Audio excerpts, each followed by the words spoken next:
let go so I can be free. I take the weight on my shoulders. I feel the sky come down on me. And I can't hold it much longer. Gonna let go so I can be free. Yeah, yeah. Oh, oh, yeah. Yeah, yeah. Oh, oh, yeah. Yeah, yeah. How we doing? FT Live on a Monday. We're always all over the damn place. Kip, Pierzynski, you're back at home, AJ. It's been a minute, huh? It's been last night was the first night I spent in my own bed since 3 weeks ago. Wow. Did you hold it tight and say I missed you? No, my poor dogs though looked at me like they didn't know who I was, which was always fun. Lovely. Well, I'm at Iona College. Thanks to them for hosting me. I'll be speaking to the Bruce Beck Sports Broadcasting campers after this, and one of them might sneak into the room at some point. Also, Kip, I don't know if you saw it, but we're at 10,000 subscribers on Foul Territory's YouTube channel. So it's kind of a big deal because we've only been in existence for a few months. Bravo. Well done. Thank you. Credit to you guys, you two especially. Credit to the social media team and the production staff behind the scenes, the whole deal, and for setting up awesome guests. So today we'll talk to Russ Dorsey from Stadium for our usual hangout with him. And then in hour number 2, Bobby Witt Jr. and Trey Mancini joining us on a Monday. Let's go. Let's charge the damn mound right now. It is trade deadline season. This will be a topic of discussion every single day leading up to August 1st. So I want to call this spreading rumors because most of what gets sent out into the social media world is actually just speculation. So let's spread rumors. Let's start with Bruce Levine. He said the Toronto Blue Jays are showing strong interest in trading for Chicago Cubs starting pitcher Marcus Stroman. And this coming from Daniel Greenberg. So a lot of the Chicago people that, AJ, you probably know better. Or I guess both of you have a lot of Chicago ties. You buying this one at all? Well, it came from Bruce Levine. It's probably not true. I'm just kidding. I love you, Bruce, if you're listening. He's mad at me because he asked me to come on his podcast, and I didn't. So he came up to me and said, "Are you mad at me?" And I was like, "No, I'm not." Dude, go on his pod. What are you doing? Dude, I haven't had time, bro. I just told you I hadn't been home for 3 weeks. What the heck? Listen, the Blue Jays already had Marcus Stroman. Why didn't they just keep him if they want to trade back for him? I don't know. I mean, listen, Stroman's probably the top starting pitcher on the market, I guess, over, I don't know who even is close, but he'd be the top guy. So every team that needs a starter, Baltimore, Toronto, you name the teams, they're all going to try and be in on Stroman for a rental and see who can get him. That's why guys like, you look at like a Giolito or someone like that can possibly be dealt, but no one's sure yet. They're going to get more than I think teams think because there's not a lot of people out there that are saying this guy can make a difference. But Stroman is probably the one guy that can make a difference.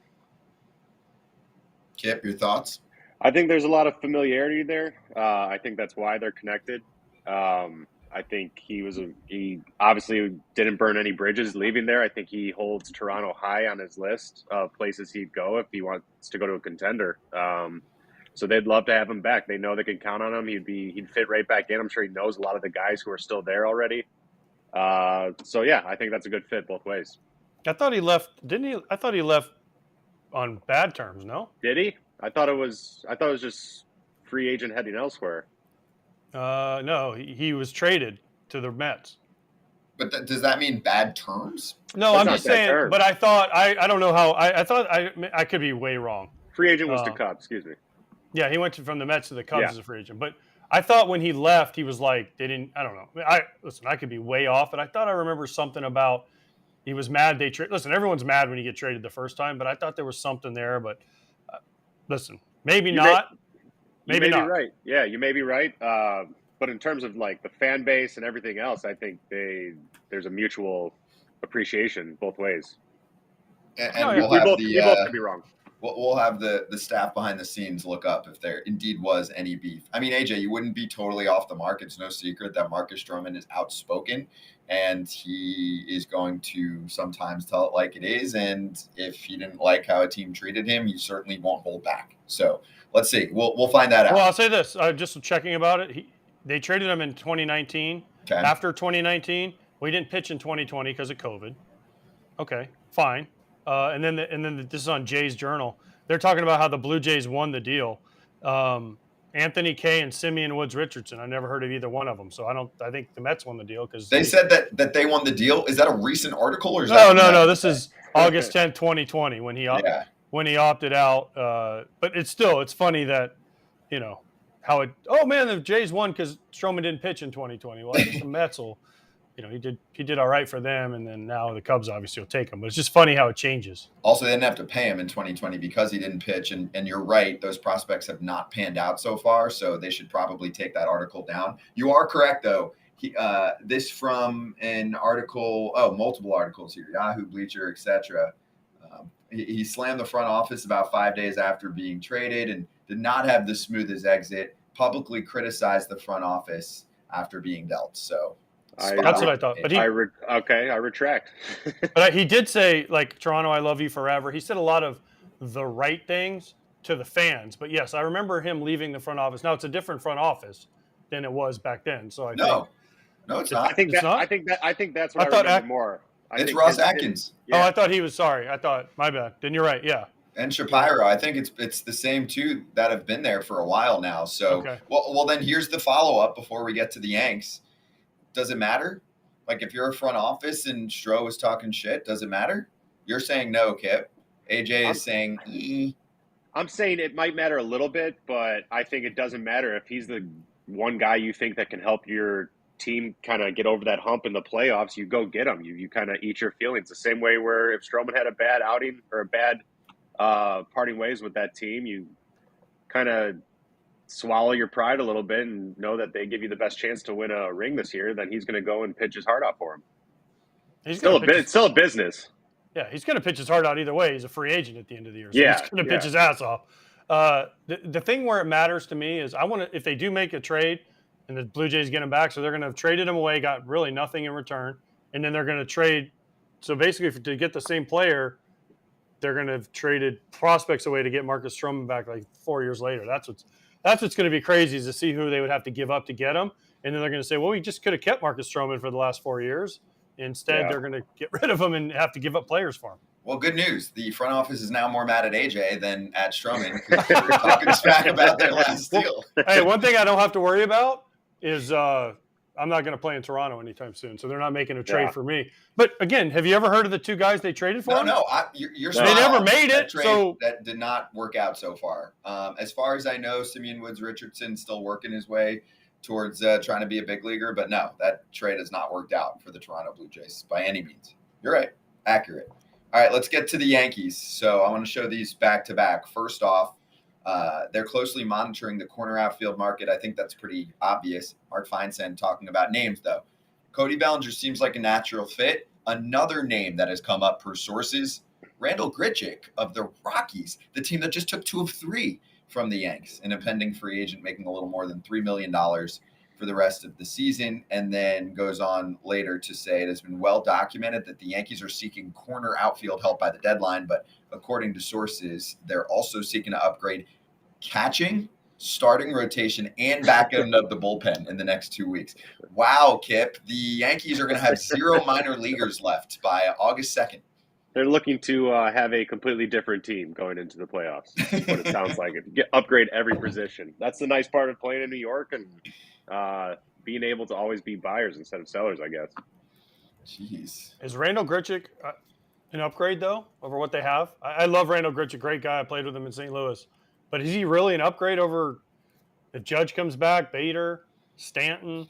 I mean, is he an upgrade? That they always want left-handed hitters in New York, and that's been their biggest thing. They don't have any lefties. They've got Stanton, Judge, Torres, Donaldson who's on the IL. They have Rizzo who's a lefty, but the rest are all right-handed hitters. You want left-handed hitters in New York, especially in Yankee Stadium. Bellinger makes more sense. 100%. But just to float names out there, then they're like, oh, we're going to go get a catcher. Who are they going to get? Wilson Contreras as a catcher? Salvador Perez. All right, what does Scott say? Hey, guys, I'm not cold in New York. Hey, it would be a cool addition for them. It's not a bad idea. The name's been thrown out there, but he's got years left of team control. I think that's like the one dude that KC's hanging on to. We can ask Bobby Witt later. He'll give us no answer on that, but, it's worth a shot. We could try. But Trevino won the Platinum Glove last year. He made the All-Star team. They're like, yep, you're shit canned. Higashioka has been like the career backup guy. You're going to get shit canned too. We need better. But who are they going to go get? In the middle of the season, we've already talked about how hard it is for catchers to switch teams in the middle of the year, especially starting catchers. Who's out there that if you're a good team right now, your catcher's probably pretty good. So that's why it's like, wait, who are they going to go get? And what catcher, starting pitching, everyone's looking for that. Bullpen, everyone's looking for that. Outfielders, who's out there? We've kind of chronicled it, but who's out there? I mean, that's the hard part is there's so many teams that all need the same thing every year. Who's going to be the one that's going to break and give up some? Maybe go get Juan Soto. He might be on the market they're talking about now. You could do a Cubs package for Bellinger and Yan Gomes or something. Not to say that you get a 2-for-1 there. Yeah. No, that's a good name, Yan Gomes. Yeah. Somewhat close to league average hitter, veteran, can learn the staff instantly, hard worker, well liked. I agree. That's a good name to throw out there. Wait, were you talking about Jose Trevino or are you talking about Yan Gomes? Because it sounds like the same. You are correct. Veteran, hard worker, learn the staff, okay hitter. In my mind, that should be the bottom of what we just talked about, okay? It's that outfield bat that we're discussing. To me, next is a reliever, then a starter, because you do have your 1 and 2 already, and then a catcher. So if for Yanks fans, it's a win if you get 1 or 2. Also, you just got to start hitting and get Judge back. Otherwise, they're going to be screwed regardless. I mean, they're in last place in the AL East right now. By the way, Simeon Woods Richardson, by the way, has pitched in 2 games in the big leagues. Just FYI. It's 2 more than you knew. Not for the Jays, though, for the Twins. That's why I never heard of him on the Jays. He pitches for the Twins now. Was he in the Austin Martin deal, I want to say? I can't do instant homework for you. But but he's pitched 2 games. He's 0-1 with a 6.52 ERA, 9 innings, 7 earnings, 2 homers. So there you go. Jay's front office members texting me. We get it, AJ. We sucked on that deal. We get it. Okay, dude, we're going to try and get Stroman back. No, I'm just trying to – I want to clarify for Woods Richardson. I'm not clear – and for me, to make me look stupid, not them. I mean, every team makes trades. Every team makes trades all the time, and Kip will tell you this. Everyone thinks, oh, this is the greatest trade ever. We won this trade. We got 7 prospects. And then you're like, oh, wait. Who? A lot of them don't make it to what people think they're going to be. I mean, there's some trades recently that have happened that, guys haven't become what they thought. And agreed. Although if you look back, and we'll get to it later, at what the Twins and Reds exchanged last year, I mean, Spencer Steer and Christian Encarnacion Strand, who we'll get to. Also the Juan Soto deal. I think James Wood's going to be a superstar, and there's a few other good players that were in that trade. Let's finish with Ohtani here for a minute. So it's funny seeing all of the insiders, not all, but many of the insiders throw things out there. Oh, I think they're talking to him now. And then I think Bob Nightingale yesterday was like, I will reiterate, Artie is not making that deal if they're good. And it was like when they were beating the Astros yesterday because they had won in that crazy game the day before. Then they end up losing, and then more insiders are coming out like, okay, let's talk Ohtani trade again. It's a day-by-day situation right now. And I know actually, as far as our fans, a lot of Yankee fans have thrown out Ohtani. I think there are going to be more teams that have more to offer than the Yanks, AJ. Plus, I mean, this isn't going to hold anyone back, but they have Judge coming back from an injury. They have Stanton, who's a DH often, and then you're going to have Ohtani, who's only a DH. It's not the best fit right now until you kind of tinker around. If I'm the Yanks, I don't know if this is a World Series winning team right now.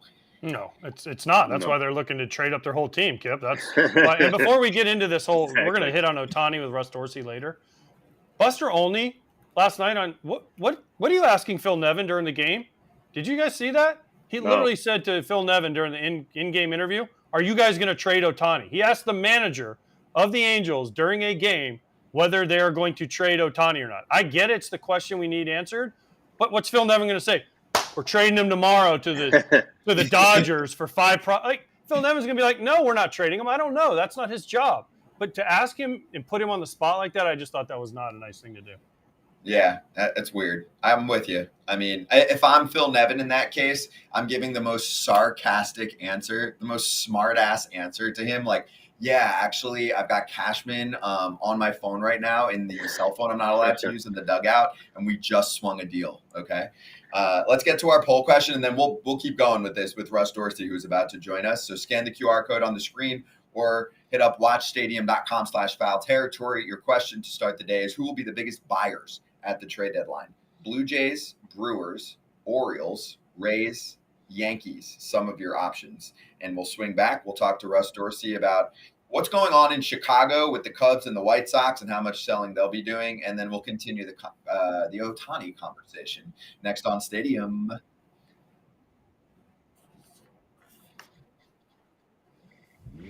Today is July 17th, and here's some memories from this day in baseball history. On this day in 1941, a historic streak was ended. Joe DiMaggio, the legendary Yankee Clipper, saw his unprecedented hitting streak of 56 games finally come to a halt.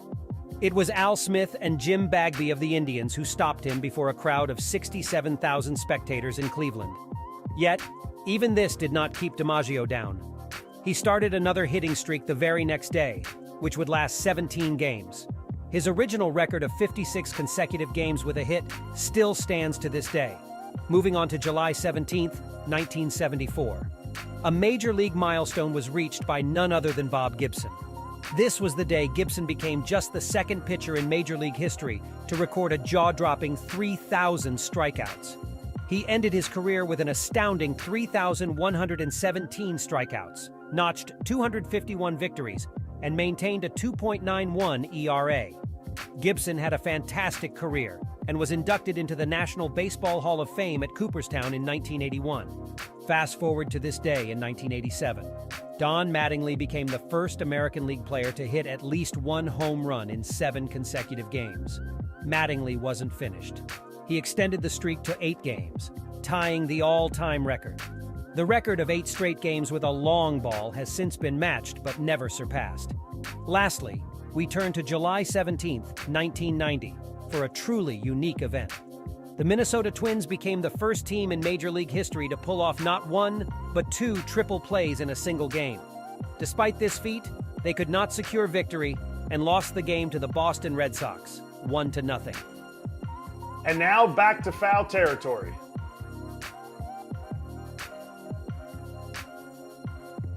What's going on? Russ Dorsey from Stadium joining us with the pretty background. Russ, good to see you, man. Let's keep the Ohtani conversation going for a sec.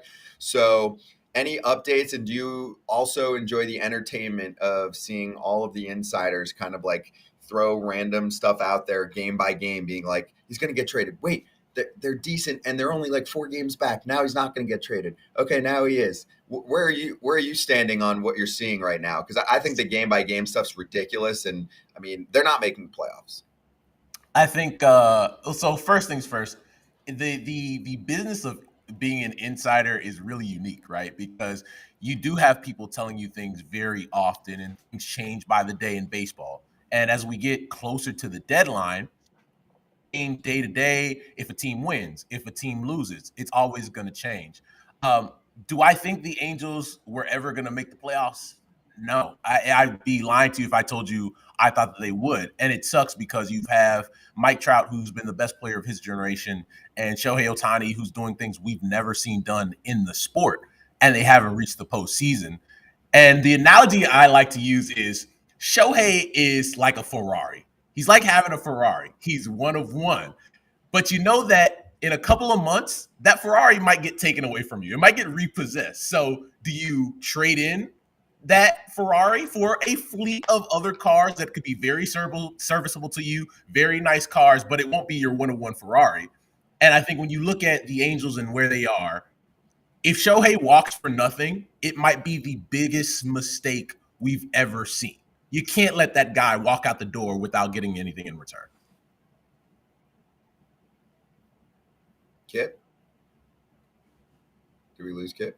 Nope, I'm here. Sorry. Oh, you're here. Put myself on mute for a second. My question for you then is, at what point, with only making the playoffs one time with Trout, I think they're not. I'm with you. They're not going to make it this year. What does Artie? Where's the line that he thinks? Okay, now it's time to trade. What does he need to see? How many games back of the playoffs this year, or where do you think the point will be that he reaches in and be like, okay, it's time to trade?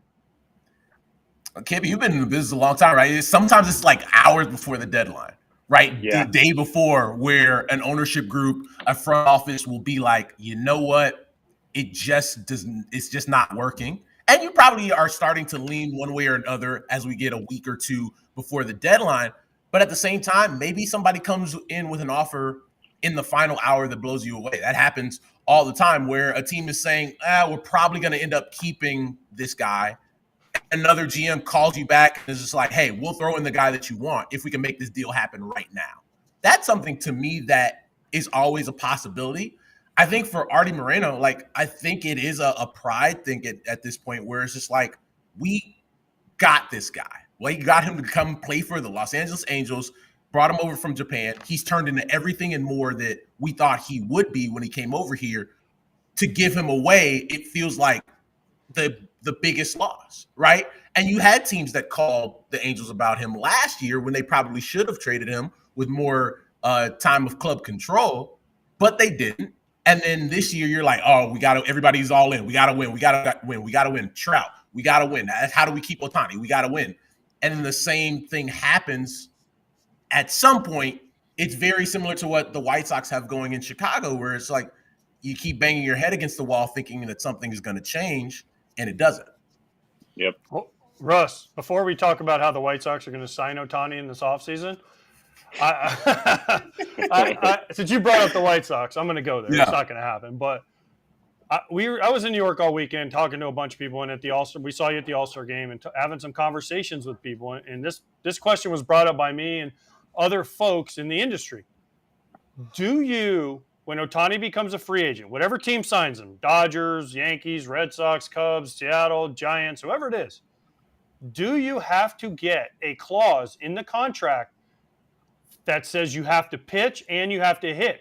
Because what's stopping Ohtani from signing a $600 million contract, $60 million a year for 10 years, and then he goes a year and goes, I don't want to pitch anymore, I'm just a DH. And then that contract goes right to shit. Is that possible? It's really interesting. It doesn't seem like he would do that. But then again, you never know. I think the unknown is something that makes us so curious. Let's say he blows his arm out again. Let's say he blows his arm out again. Let's say he hurts it, and God forbid right. He gets hurt. But let's say he throws a ball in his shoulder and he tears his rotator cuff and he can't pitch anymore, right? Now, different than him saying I don't want to pitch anymore, but he does that. Then that value again of two players for one is gone. You're paying him $60 million a year to be a hitter and a pitcher, and that's gone. So that's kind of why I'm like, do you have to put an option clause in there or an escalator or incentive-based stuff? It's going to be weird to see how a team financially handles this. Or maybe that's where insurance comes in, right? Like we saw the Steven Strasburg deal where my guy Jesse Doherty from the Washington Post reported that they didn't get that contract insured. With everything we had known about Steven Strasburg's history with injuries, they didn't insure his deal after they won the World Series in 2019, and they're going to be on the hook for that whole thing. I think the same thing would likely have to be insured with Ohtani's next deal. And yeah, the premiums are going to be through the roof, but this is a player that we've never seen before. But my thought also on, if he blows out an elbow or a shoulder and he never plays again, wouldn't you then try to, for athletic as he is, for him being able to do as many things as we've seen him do, wouldn't you just try to play him in the outfield or put him at first base if that was an option afforded to you? But that's not a $60 million a year player. You're paying for two players, right? And one. For sure. That's the thing. And can you get insurance only on pitching? What happens if he's a DH and he hurts his elbow? Then God forbid, then do you get insurance on the pitching because he didn't hurt his arm not pitching, or he slides into second and hurts his shoulder, right? That's why it's so fascinating, because there's so many ways you can twist and turn this and make it into what if he does this, or what if and there's always these what ifs. And again, I don't want to see him get hurt. I want to see him keep doing what he's doing. But if I'm the owner of a team, again, if I'm Jerry Reinsdorf and I go, Shohei, we're going to sign you for 10 years, $600 million. But I need some assurances that you're going to pitch the whole time, and if you get hurt, how do we back it up? It's fascinating. It's just fascinating problem. Can I jump in on that? Please. I think that's the risk you take. Signing any player, his injuries and all that stuff. For us, AJ, that's the beautiful part about guaranteed contracts coming from the player. Yes, but the difference is, Kip, we never were going to make as much. and there wasn't the two-way aspect, right? There wasn't the hitting and the pitching what makes it. That's why it's so crazy. Well, yeah, but okay, that's the risk you take. But then also the beautiful thing about Shohei is, let's say he has a shoulder strain and you don't get Shohei the pitcher anymore. Unlike any other player in the league, you still get value out of him because he can now still be the hitter for you. You still get half that player, half the guy you're signing for. Otherwise, if it's a pitcher with a shoulder strain, you don't get anything from him. With Shohei, you still get a powerful DH. I think that's where the risk becomes worth it, hopefully, for the contract. That's a good call, because right now I wish, Anthony Rendon could pitch for the Angels. But like you still get something out of him. Like, yeah, you get something, but you don't get what you're paying for. You see? But I'm saying, what if he doesn't get injured, and after a year he's just like, fuck it, I'm tired of pitching. It's hard. It's wearing me out, because he always says like pitching's harder than hitting. Man, I get blisters every time I pitch. Oh, my elbow's sore. Whatever it is, I don't want to pitch anymore. I just want to be a DH. And you're like, well, listen, dude, we paid you this amount of money to be both, and now you're just giving one up. There's no assurances, and I don't want to say he'll do that, but he could. You're absolutely right. That's what I was. Case. I was going to agree with Kip. It's like the calculated risk that you have to take. Like, we all know how amazing Shohei is, but you got to know, like with any deal, like the Angels giving Anthony Rendon what they gave him. Is that a risk? At the time, it looked like a pretty good bet. A guy who hadn't really been injured before, a guy who'd have been a really talented player and been on a World Series winning team. And then the guy comes to LA and he gets hurt very often, right? Mike Trout, you give Mike Trout over $400 million, the best player we've ever seen, first ballot Hall of Famer. If he stopped playing right now and he signs that deal and he hasn't played 149 games since 2016, it's part of the risk that goes into it. And so I think that teams that there's only going to be a certain amount of seats at the table. For me, like talking to people around the game, there's only going to be so many teams that really get that true meeting with Shohei. And so if you're one of those teams, you got to know that there is going to be some risk that goes into it, whether he blows out his arm, whether he stops hitting, whatever. But and I had a executive tell me this before the season started, you're signing a $300 million pitcher and also a $300 million hitter, which is why you get to the round number of $600 million.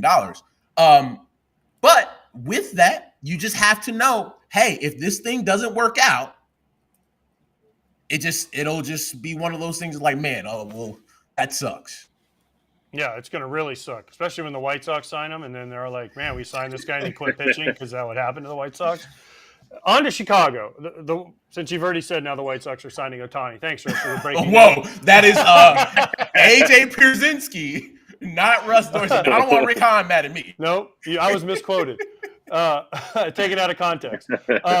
Which team in Chicago is going to make bigger moves at the trade deadline? Is Bellinger, Stroman, those guys gone later possibly? Whoever else, Yan Gomes we mentioned in the show? Or is it Giolito, Lynn, maybe? I mean, I don't know who all. Graveman possibly. I'm sure they'd love to get rid of some other guys, but which team is going to make the more impactful moves, not only for this year, but for the future?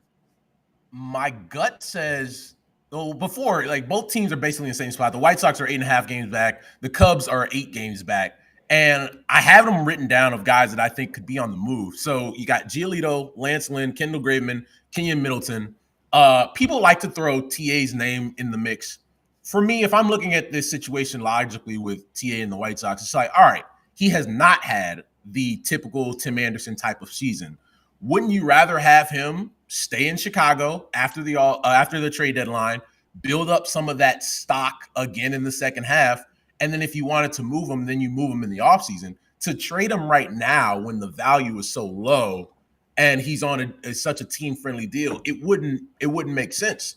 On the other side of town, you have a guy in Cody Bellinger that the Cubs front office took a gamble on, right? Cody had been a below-average big league player since he hurt his shoulder in the World Series, and they gave him $18 million to come play center field, to have no limitations, to say, hey, go be Cody Bellinger. And he's been able to do that and sustain that. And that, if you are the Cubs and say, all right, we're not going to be a better team than the Brewers or the Reds this season, do we move Cody? You probably do, if you can get an offer that you think fits where you are in your window, because the Cubs are still building. But they have a fan base that's also like, hey, we've heard that for a while now, right? And if you're going to be the big bad Cubs that have this money and all this infrastructure around Wrigley Field, and they're just putting up the sports book right next to the ballpark and Gallagher Way and all this stuff. You're seeing lots of money come into Wrigleyville, but you want to start seeing more of that being put back in the product on the field. Now, if Dansby, who was a big get for them this offseason, you bring in Jameson Taillon, you bring in Seiya Suzuki, you bring in Stroman, all right, those are great pieces for a team that clearly has shown it wants to be competitive, but you still at some point have to make that big move. So for this year, in 2023, I think the White Sox make more moves at the deadline, but I think the Cubs have to look at it in terms of 2024, which I believe would be their window to really start competing legitimately in that NL Central. Russ, want to play along with the poll question here? Biggest buyers at the trade deadline, and feel free to elaborate, between Toronto, Milwaukee, Baltimore, Tampa Bay, and the Yankees. Now, for me, I want to say Baltimore. I just don't have faith in them making a ton of moves. They'll do something, but I just, based on what they've done the last few years and even just the last year when they've actually been good, it's hard for me to be like, wow, Baltimore is just going to steal the show at the trade deadline. So I actually voted for Toronto. What do you think? All right. I definitely want to hear what you guys think after I go. So Toronto makes a lot of sense. Like, I feel like I was a year early on the Blue Jays because I picked them to win the World Series last year. Obviously, they didn't get there. But I'm with you, Scott. I look at the Baltimore Orioles. They're one of the best stories in baseball to me this year because they're about to chase down the Tampa Bay Rays. And I don't think enough people are talking about that. The Rays were the hottest thing going in baseball for the better part of 3 months. And they hit an absolute cold stretch before the All-Star break. And the Baltimore Orioles were consistent. They were steady. And they are one game behind the Tampa Bay Rays for the top spot in the AL East. This is the time when you make your move. So you're thinking about starting pitching, right? Maybe a Lucas Giolito, maybe it's Lance Lynn. I know Dylan Cease's name has come up as a possible trade target. If I'm the White Sox, do I move Dylan Cease right now? Probably not. But if you're the Orioles, you got to set the bar high, right? Because you have an opportunity as a team who has the third best record in the big leagues right now to strike while the iron's hot. You're bringing up all these prospects. You have a catcher that can, manage a rotation and has shown leadership ability. You have a manager that guys believe in, and all these young guys coming up have all played together for a long time. This is the time, if you're the Baltimore Orioles, to go out with the prospect capital that you have and make a big move. See, I'm kind of leaning the other way on that one. I'm kind of going towards Toronto and Tampa, just for the reason that I think Baltimore has started the process to be a really good team for a really long time. I don't want to give up what's still coming for them to sacrifice. I think maybe they're a year ahead right now. So I think Toronto and Tampa, who are set in their windows right now, those are the type of the teams that I want to see kind of go make that move. Because not only do you make the move to win now, you probably also take the guy those teams wanted. Whether it's the Yankees, whether it's the Baltimore, you kind of block them in the process too.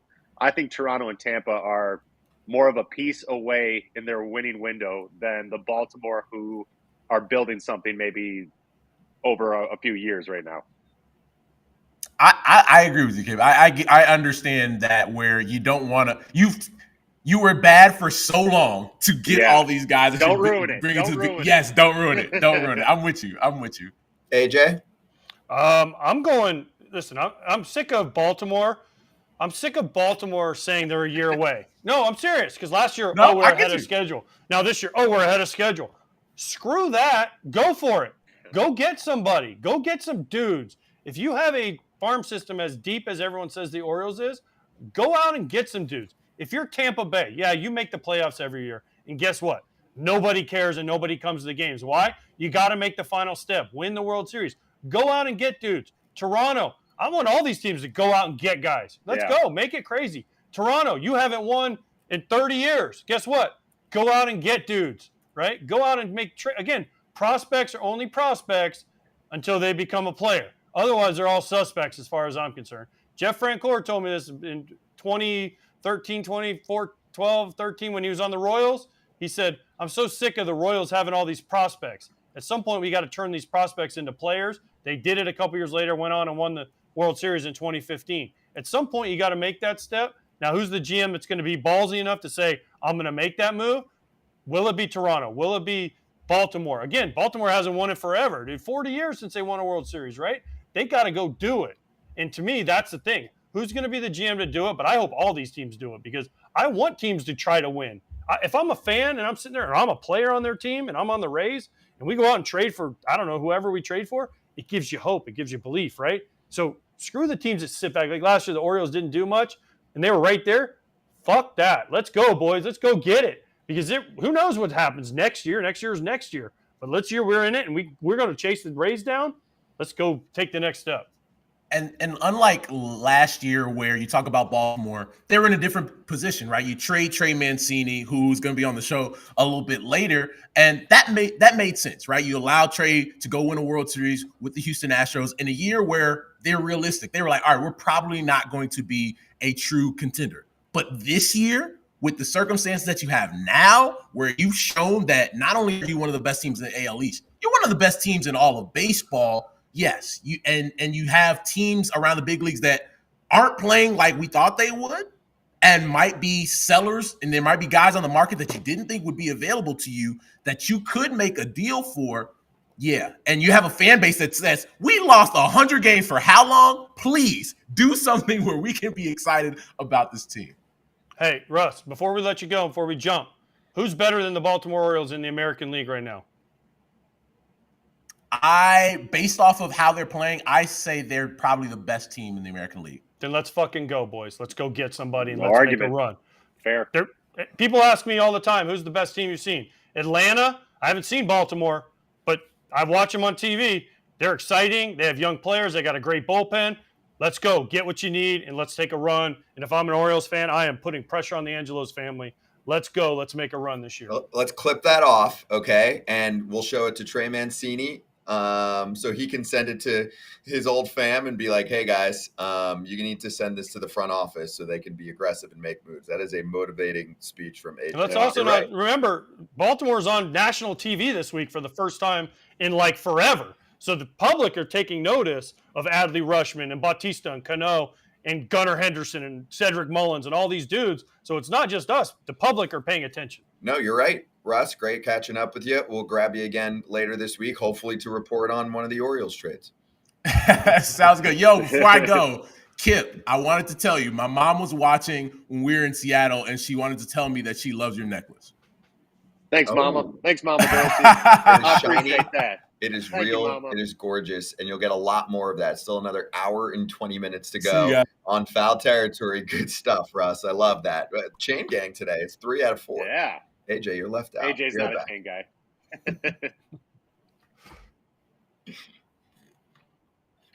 You can see where the Padres are. They're trailing 2 teams and, of course, the 3 that already hold wild card positions.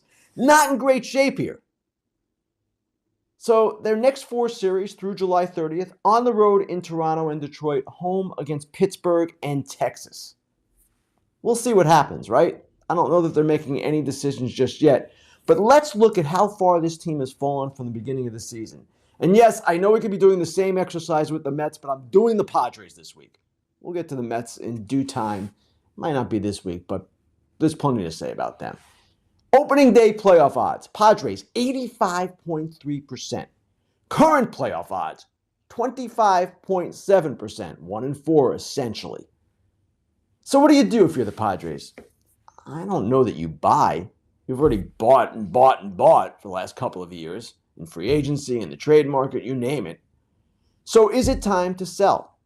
Well, this is a team with an interesting group of potential free agents, to say the least. Josh Hader, be the best closer on the market. Blake Snell might be the best starter. You also have Seth Lugo that you could trade to, another potential free agent. And another guy who was not a potential free agent, but certainly an interesting trade piece, and that would be Juan Soto. He is free after next year, after 2024. And if you trade Snell and you trade Hader, again, we're playing this out for the Padres, and you trade Lugo, then why not Soto? Padres fans might say, well, we want to sign Soto. Well, good luck with that. He's a Scott Boras client, and Juan Soto, if you've watched him play left field this year, if you've looked at his defensive ratings, defensive runs saved, outs above average, whatever you want to look at, not good. he's trending toward becoming a DH. So if you're the Padres, maybe you spin the wheel again here, as A.J. Preller did in 2015, 2016. He's torn it down before. You can tear it down again.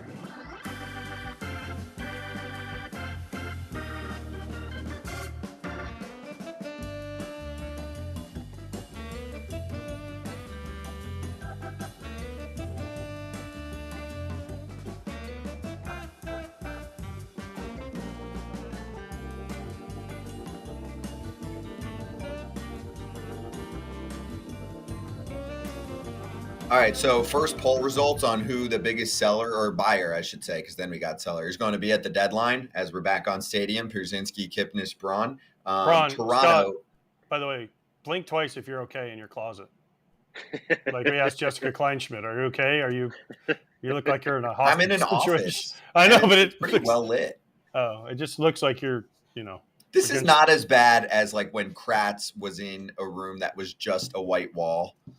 True. I mean, I've got a few things on the board behind me. The class schedule for Iona, okay? I memorized it already. I know when all of my courses are. I see all the students right outside the window there. So I'll keep blinking for you. I'm good.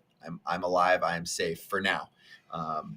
Unless things keep coming down from the wall behind me. Anyway, buyers, Toronto, then Baltimore, then the Yanks, then the Rays, then Milwaukee, and last. And I could see that where fans are like, Milwaukee last year could have bought and they sold their freaking closer. So we'll get to that. Let's do who will be the biggest sellers as our next poll question. Your options are Cardinals, Cubs, Mets, Padres, White Sox. So that's a given. I know, but you have to pick the biggest seller. Like who's going to sell the biggest names at the deadline? Think about it. We'll get to it later. QR code on the screen. Otherwise, watchstadium.com/foul territory. It is now time to pop off, thanks to Candy Pop. AJ, you're going to have to lead off for us. How was that Mets game on Saturday?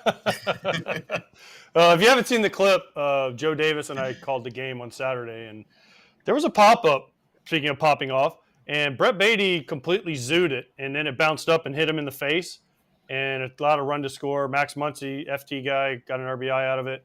The thing is Joe Davis summed it up perfectly when he said the 2023 Mets season in one clip.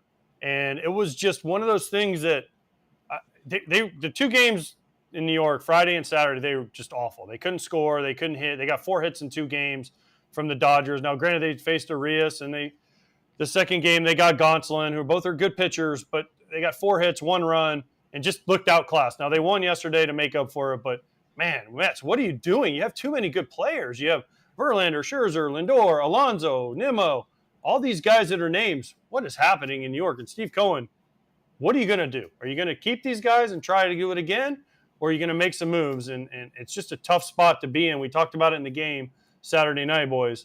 If you bring them back, the same group of guys, are you in that middle ground where you have a high payroll but you can't compete, or do you try to flip them all and start over? It sucks. It would suck to have $20 billion and be Steve Cohen and have to make these decisions.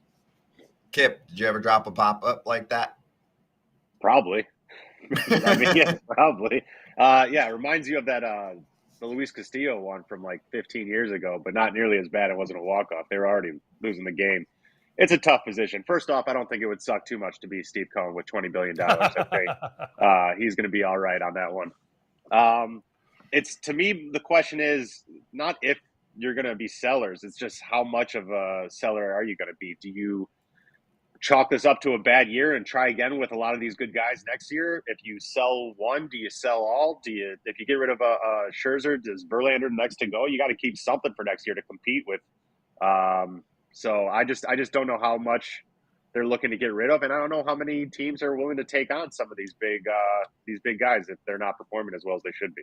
Okay, so a few questions here. Number one, AJ, you're Steve Cohen now. I'm giving you $20 billion. What are you doing? What are you doing with this team right now? I'm buying a big boat, and I'm going out, and I'm not watching the games, and I'm not worried about it.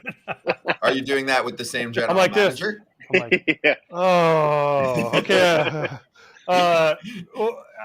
Well, Stearns, right, is the one everyone keeps waiting for. When are the Mets going to? They don't have him yet. You're saying you're going to bring someone else in? But do you want? Who is it? Epler, right? Epler's the GM now. Yes. Do you want him making the trades, or do you want to wait till the offseason and have Stearns, who you're allegedly not bringing in, but everyone knows you are trying to get? make the moves. But here's the question for you guys, and we asked this again on Saturday night. Who do they get rid of? Who can they move? Can you move Lindor? Can you move Verlander, Scherzer? Can you move Alonso? Can you move Nimmo, McNeil? Who can you move and get? Yes, Canna, sure. Tommy Pham's having a great year, sure. David Robertson, absolutely. You're not going to get huge stars back for those in big hauls. But the other guys, who can you move and who wants them is the other problem, because these guys are locked into long-term, expensive contracts. So what actually assets do you really have? I think Pham and Robertson are my first two I would go to. I think those guys can help teams. I look at the Nimmo McNeils first, because I think Lindor and Alonso are cornerstone pieces, or in the sense where those are guys you build around. I think the other ones, great ball players, and that's why I think you can get the most back for them. But I just don't know. I don't see them trading their big face of the franchise guys. You guys are wild.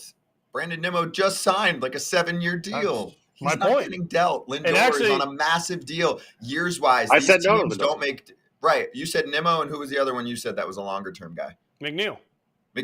These guys have years and years left. I mean, I think both sides, it's going to be very difficult to pull off trades like that. When you're doing trades mid-season, they're usually deals for players that have no more than like 3 years of control left. Pham seems like a no-brainer to me. I think he's playing 100%. So well, and that team will see. He's a 1-year deal, right, with them? Mm-hmm. Pham, yes. Pham is a free agent after this year. Mark Canna, free agent after this Robertson. year. David Robertson, free agent after Those this three year. are gone. Those two, you might as well just go ahead, chip them off. Mm-hmm. Where it gets interesting to me is after that. I mean, also you could make a case for like Brooks Raley, maybe Carrasco. I don't know. But then the real story here is Verlander and Max, because they're still on short enough deals. It's just that they're not pitching amazingly, and they are so expensive. To me, Verlander, no chance. But they have no trades. And they have no trade clauses. For me, though, I think Max would say yes. If he gets on a roll the next few starts, don't you think he wants to pitch for a winner? This dude wants to win as much as anyone. Not saying Verlander doesn't, but Max is only this year and next year. Verlander, I think, is one more after that, right? I thought he signed a 2-year deal. Is he 2 years also? Mm-hmm. Okay. So, I don't know. I could see it. I could see Max saying, okay, let's do it. Word on the street in New York amongst the writers, and this is the writers only. Yes. Max would say yes. Verlander really likes it in New York. Don't think he would say yes. Now, this is not based on anything other than talking to writers in New York while I was there this weekend. Verlander just got there. Okay, that's cool. But he really likes it there. He really likes it. His wife's happy there. He's happy there. Max would be more inclined, let's say, to waive his no trade and go somewhere else. Easy. Not that he doesn't. Let Showalter go. I don't think during the season. I think they're going to do an off season of Stearns is in, picks his own manager, and they press the reset button. They start. Does Craig Counsell follow him? That was also a name that was talked about. I like that. Okay, let's swing back. We'll give you our picks for tonight, and then keep an eye on what we've got in hour number 2. But first off, visit cookiepopcandypop.com. Enter code FOULBALL for 20% off, and always pop off with us. Bobby Witt and Trey Mancini coming up too in hour number 2.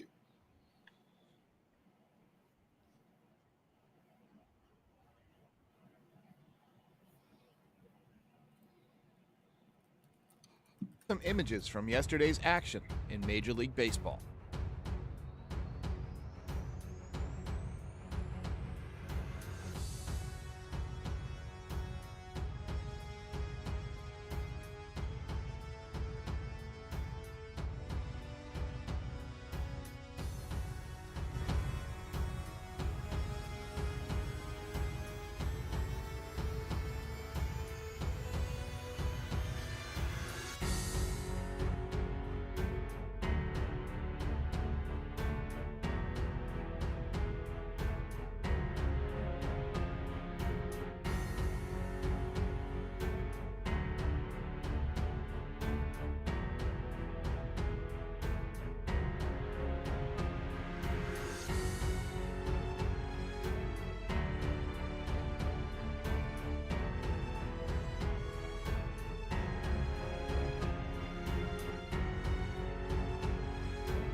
And now back to Foul Territory.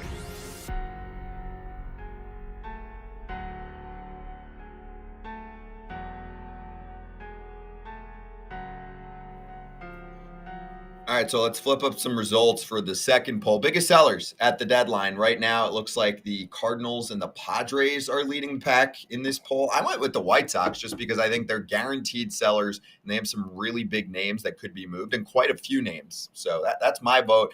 I don't think the Padres are selling, and if they are, they're not selling much. Sure, Cardinals will make moves in my mind, AJ, but unless they do like a Goldschmidt-Arenado situation, to me, you're looking at what we're talking about with the Mets. It's like, who's a free agent? Jordan Hicks, Jack Flaherty, some outfielders, but not like these massive names that are moving.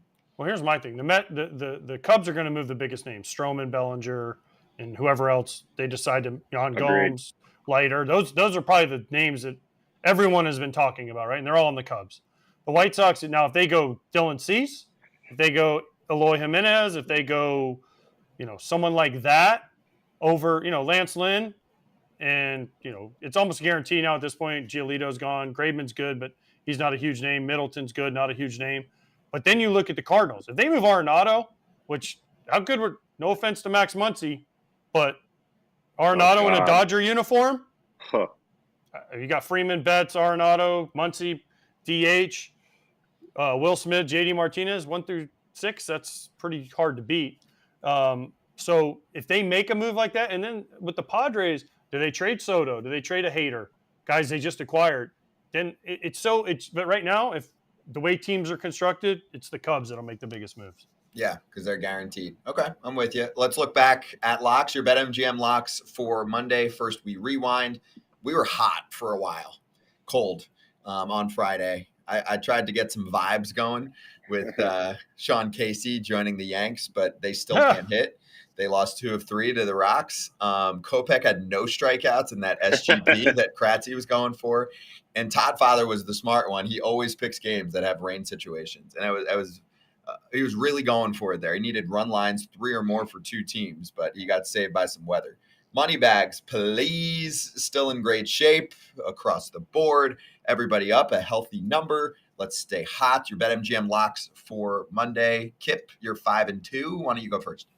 I think I went with the Dodgers money line for $300. I think they're facing a pitcher who's given up 8 earned in 2 of his last 3 starts, I want to say.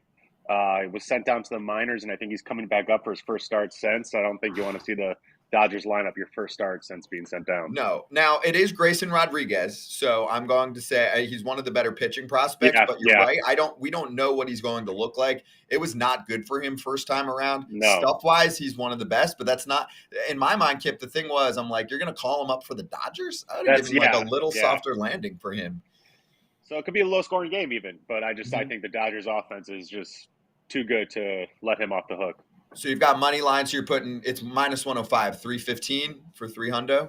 You got it. Is that what you got? Okay, cool. AJ, you going to the same game? I'm going same game, but I'm going over 9.5 because of the Dodgers offense, because Grayson Rodriguez is pitching, but also because Sheehan is pitching for the Dodgers, and he's basically a one-pitch guy. And Kip, you know where they're playing. Do you ever play in Camden Yards in like July when it's 147 degrees? It feels like ball feels like you open the oven when you're cooking something. Yeah. It's just right there when you walk out. And, I mean, the ball just goes out of there, right? And both offenses are swinging it right now. The Dodgers didn't score any runs against Scherzer yesterday. I know they got in late, but it's not that far. They're going to be a little pissed off. So I just see this. I see this like a 7-4, 8-5, some kind of game like that. And I just think it's over. It should be an easy over.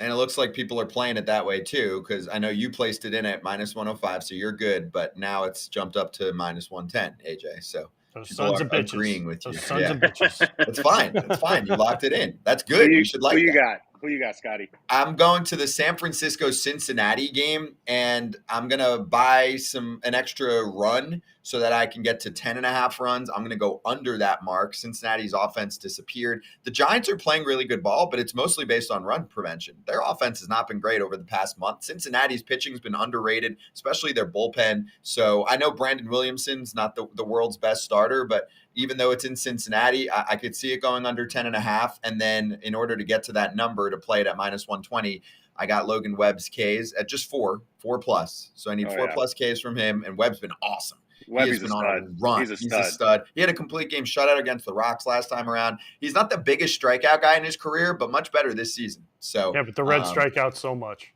Exactly. Yeah. So I was thinking about even going to 5, but I'm like, I'm just going to play it safe. I want to get a dub back on the board. Let's keep this thing low scoring, and I'm good. I wanted to originally just go 9.5 and take the under, but ultimately got the Webb case so that I could get an extra run out of it. So boom, there you go. There's our locks for Monday.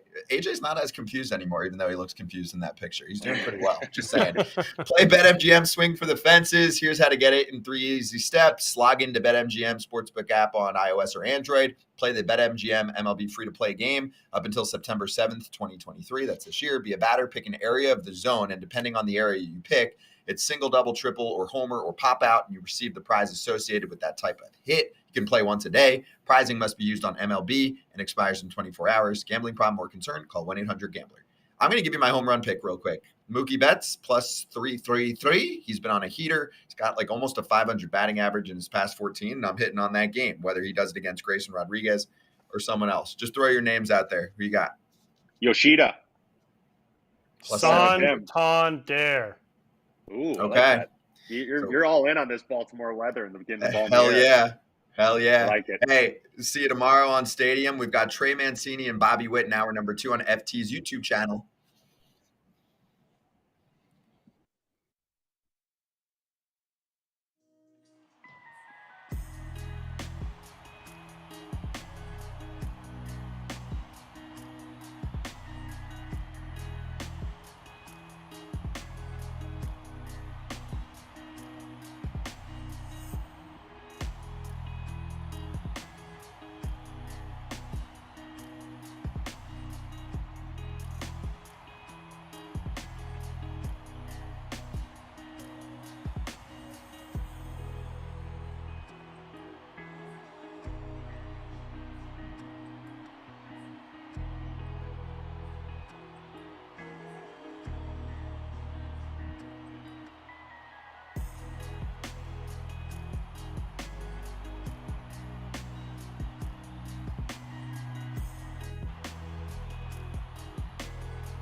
So I can be free. I take the weight on my shoulders. I feel the sky come down on me, and I can't hold it much longer. Gotta let go so I can be free. Yeah, yeah. Oh, yeah. Yeah, yeah. Hour number 2 of FT Live. Braun, Kipnis, Pierzynski will be joined soon by Bobby Witt Jr. of the Kansas City Royals, and Trey Mancini is going to join us a little bit later on. Always a great interview, too. I've spoken to him many times, and Trey has beaten cancer. He had colon cancer. He was the comeback player of the year in 2021. And we'll ask him about the Cubbies and what's going on with that ball club. And also, I want to backtrack because it's a good time period to get Trey because of the trade deadline last year. I think some Orioles fans were surprised that he was moved along with their closer. We'll get into that. Did turn into some good prospects for them. Anyway, I want to start off with the National League Central because the Milwaukee Brewers destroyed the Reds this weekend. Now, some of the games were close, but the pitching just owned some bats that had been lighting it up. It seemed like they were kept lethargic to start the second half of the season. Happens. Listen, the season's so long, you're going to have some series where your bats just don't show up. Unfortunately, it was versus the people you're competing with in the division right now on top of it. If you got to be feeling pretty good, though, if you're Milwaukee, to go in there and win a series the way they did, where Burns and them just absolutely took it out of their hands and just took control of it for them. So that was a big series for Milwaukee. Milwaukee's built on their pitching, right? The Yeah, starting pitching, Burns, Woodruff, Peralta, Hauser had a great start for them. Here's the thing. The Brewers went 3-0 in that series, struck out the Reds 37 times in 3 games, okay? Ellie, Scott's guy, didn't have a hit, right? First game 0 for 4, 3 punchies, and 0 for 4, 0 for 4 with only a couple. So he was 0 for 12, 5 punchies, didn't get on base in 3 games. What did they do to the Reds? They didn't throw them strikes. And these are veteran guys. They know the Reds are going to chase. And Steer and McLean and De La Cruz, these guys chase. So what did they do to these young guys? They just didn't throw them strikes, and they chased. They wouldn't take walks. They wouldn't accept their walks. Burns, who was like fainted on the mound, he said, lost his vision for a moment. Everything went blurry. Guess what he did? He 6 innings, 13 punchies, right? Like it was a master class in a veteran staff toying with the young Reds. And this was the worry. Remember when Scott said, Ellie De La Cruz is going to come out and be the best player in the world. And we all said, whoa, let's slow down. Strikeouts are a problem. And he's been great. Don't get me wrong. He's been unbelievable. But strikeouts are a problem, not only for him, but for this team. And now they're calling up Encarnacion Strand, right? And who's got the longest name on his back. It's like they have to make a full circle.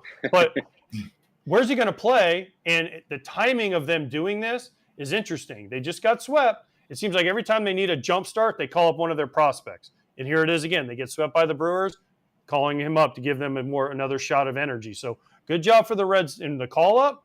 Bad job this weekend, and great job by the Milwaukee Brewers veteran starters. Encarnacion Strand is just going with Encarnacion, I believe, on the back of the jersey, if that helps. That's because he couldn't fit. In spring training. Yeah. He couldn't fit. Just Put letting you Strand know. below the number. I think it would have been awesome to put the whole thing, put the pressure on MLB.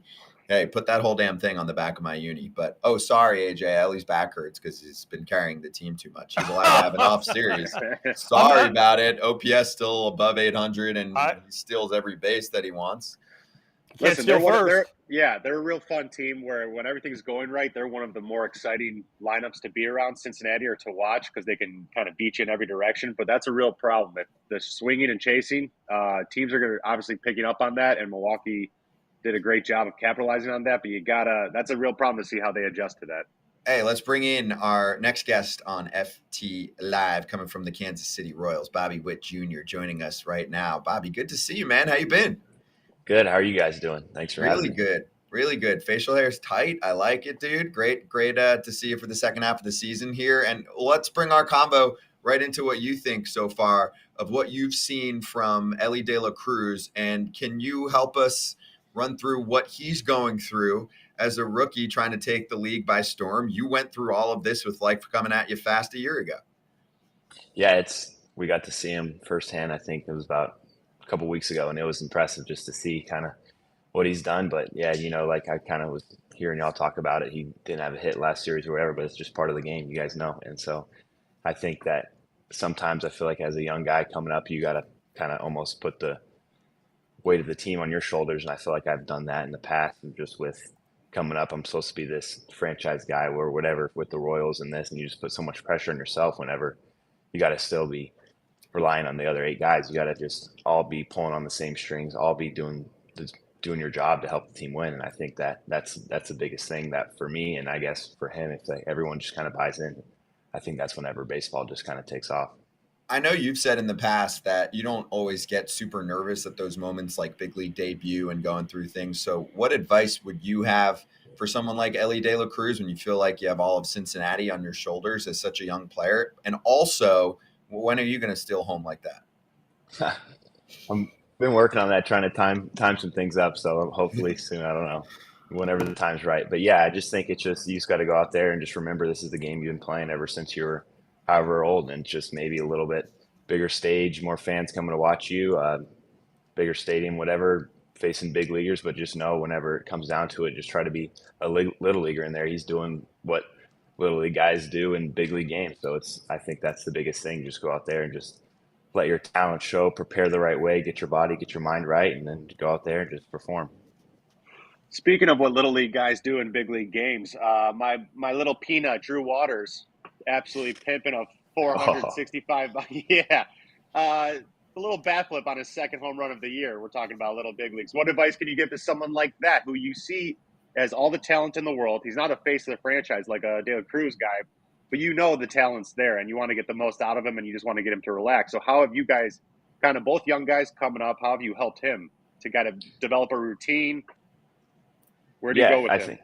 I think it's kind of almost our whole team besides Salvi and a couple other guys that we got a bunch of young guys. But yeah, just with Drew and other guys, it's just, like you said, just finding that routine before the game, getting your mind right, getting prepared. I think that's the biggest thing as a young player, just knowing, because if your prep work is almost harder than the game is, the game just kind of, you just play the game and just taking it bit by piece by piece, just kind of inning by inning, and then not really let those failure moments kind of take over. And I think that's the biggest thing for us as a team. Don't let, we're in last place, but also just try to learn from, take some wins out of the games, take what went well, even though we lost, and just try to build off that and just kind of keep moving forward and just try to limit those failures and know that the failure is going to happen. I think that's the only way you can learn in this game is by failure. And so that's what kind of everyone's kind of starting to buy in and just hopefully just kind of start piling up some wins and getting those things going. But yeah, I'd say that's the biggest thing, just getting that good routine as a young player. And so you can stick with that and just make minor adjustments to that and just try to make the game as easy as possible after that.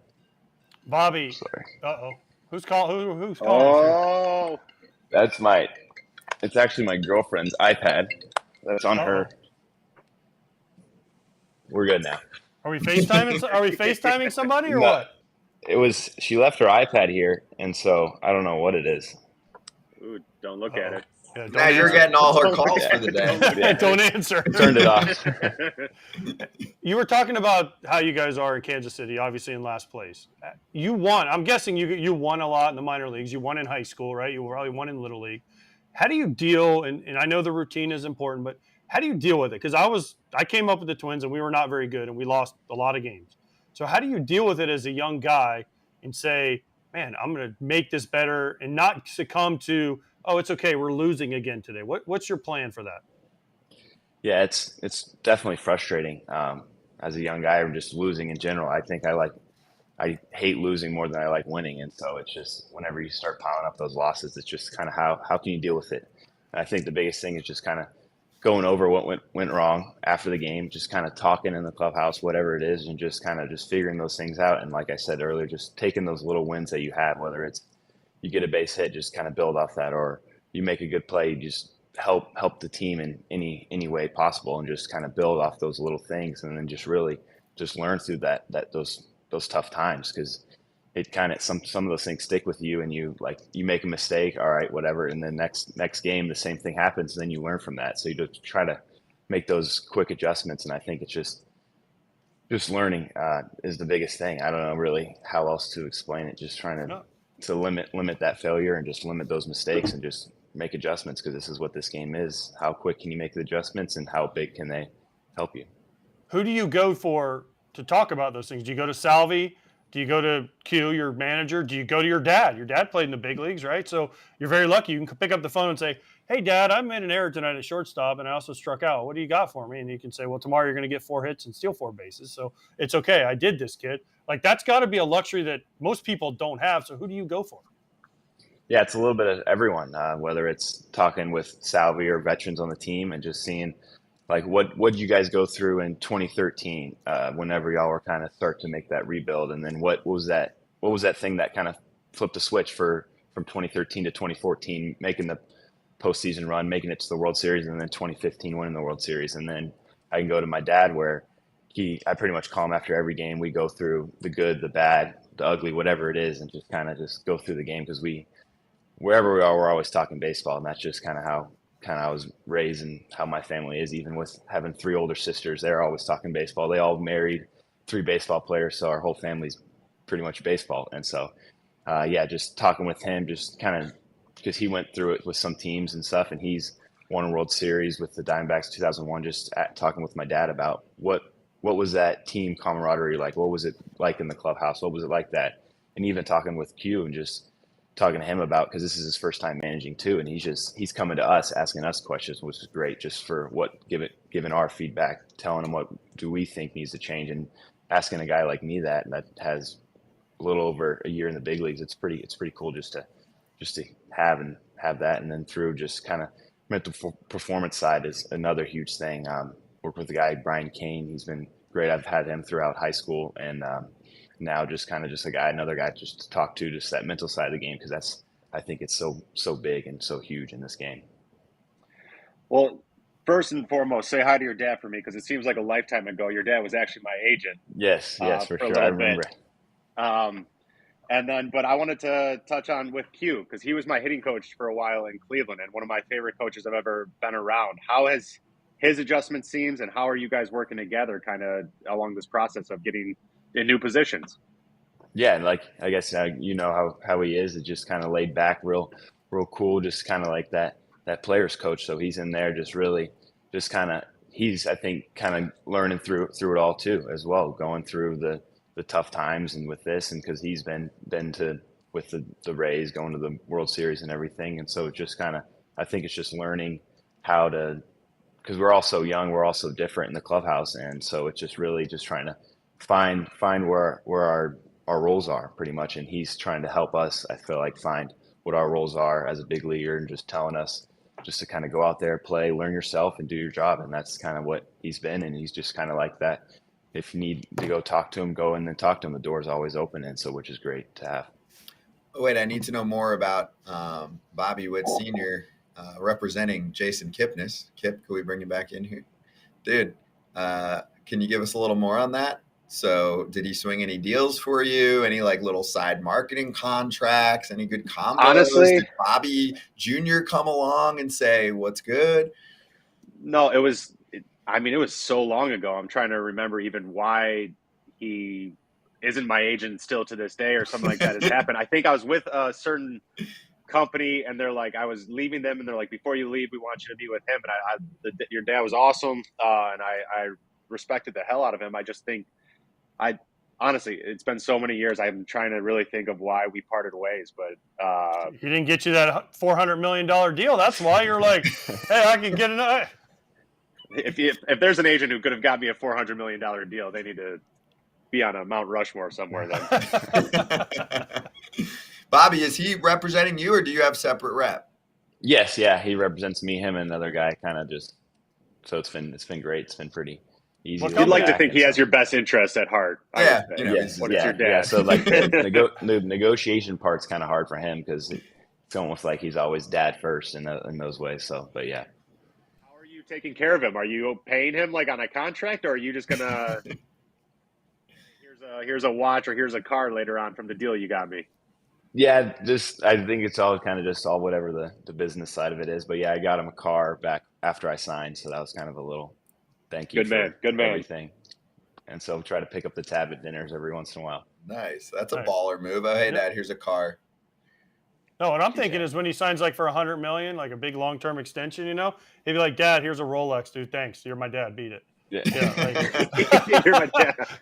You don't get the percent you're supposed to get. You're just gonna I'm gonna buy you a Timex. There you go, Dad. Thanks. I love you, but we're moving on. Yeah, he would like that. Hey, Bobby, I know you're a big card guy. We'll do segments on here where we'll rip packs. We don't have it today because we're in separate spots, but let's run through your love for cards, what you're working on business-wise on that front. I mean, give me it all from, I think you've got a separate social account you're running. I know you've got the deal I've seen with PSA, which grades cards. So tell us about that. And then also, I think this was last year, I spoke to Vinny Pasquantino. He said that you guys were trying to swing some deals, and he wasn't that educated on it. So I think he might have held back because he was worried that he was going to get taken. So yeah, give me the whole scope. Yeah. So I started collecting cards ever since I was little. And then throughout high school and stuff, I kind of stopped just because baseball kind of got real, and was focusing on that. But then going back over COVID, I was going through some of my cards and looking up on eBay, what they're worth and everything. And I had a couple of Mike Trout rookies, and I was like, dang, they're worth a couple grand. And so I'm like, I'm going to get these things graded, see how it comes back. And then just going through the collection and just how much the card, hobby just broke out during COVID was crazy. And then just sending cards out to PSA, getting them graded, doing that. And then just going on eBay, bidding on cards, bidding against people. It's just fun. It's just kind of great fun. And then just seeing how valuable my own cards are and stuff like that. So starting to collect my own cards. And this year I've heard from Mike Trout last year, he was buying kind of boxes every time he hit a home run. And so now I was like, all right, instead of that, I'm just going to buy one of my own cards every time I hit a home run. So I've kind of been doing that this year, which has been fun, just kind of going on eBay, buying my own cards, bidding against people. I got an alias on there, so people don't know I'm kind of bidding on myself on there. But so yeah, that's been fun. And the thing with Vinny was, I think I got pulled like a Zach Wilson autographed rookie card, and at the time it was like worth a couple $100, and I was like, Vinny, I'll give it to you for $200 or whatever. He's like, I don't know how this guy, but now that card's probably worth $25-$50. So he made the right choice on that. He turned you down. Hey, so you have a burner basically, right? Because obviously, like you said, I mean, you can't be like, hey guys, Bobby Witt Jr. here trying to buy my own cards. Everyone's going to be like, oh man, they're double right now. So do you like comment and all of that? And are there conversations that you have, or you have to kind of like keep it cool? Yeah, just with eBay, it's pretty easy. You just send the offer, and if they accept it, then you get the card. If not, then you kind of negotiate a little bit. I never really kind of comment on the stuff. It just kind of gets shipped home. So yeah. And then on the Trout part, I like that. So when you hit a homer, you get yourself a box, take care of yourself. Did Trout talk to you about this? Is this something you learned from when you were with him at Team USA for World Baseball Classic? Yeah, so a little bit there, and we kind of talked back and forth. When he came into town last year, he texted me and asked where's like a good local card shop to buy cards out in Kansas City, because I think either the clubbies or one of their guys, I think one of the Ali Madami, one of the BP throwers, he kind of gets the cards. He's big into cards too, and so he was with us with USA too, him and then Trout, and so we were kind of talking a little bit about that, and he was just telling me how much and stuff he was spending on cards, and so it was crazy. But he was buying the nice couple $1,000 boxes and pulling some crazy cards, so his collection's got to be worth, I don't even know, a crazy amount. But yeah, it's pretty cool just to see guys like him collecting cards, and then you see other guys around the league doing it.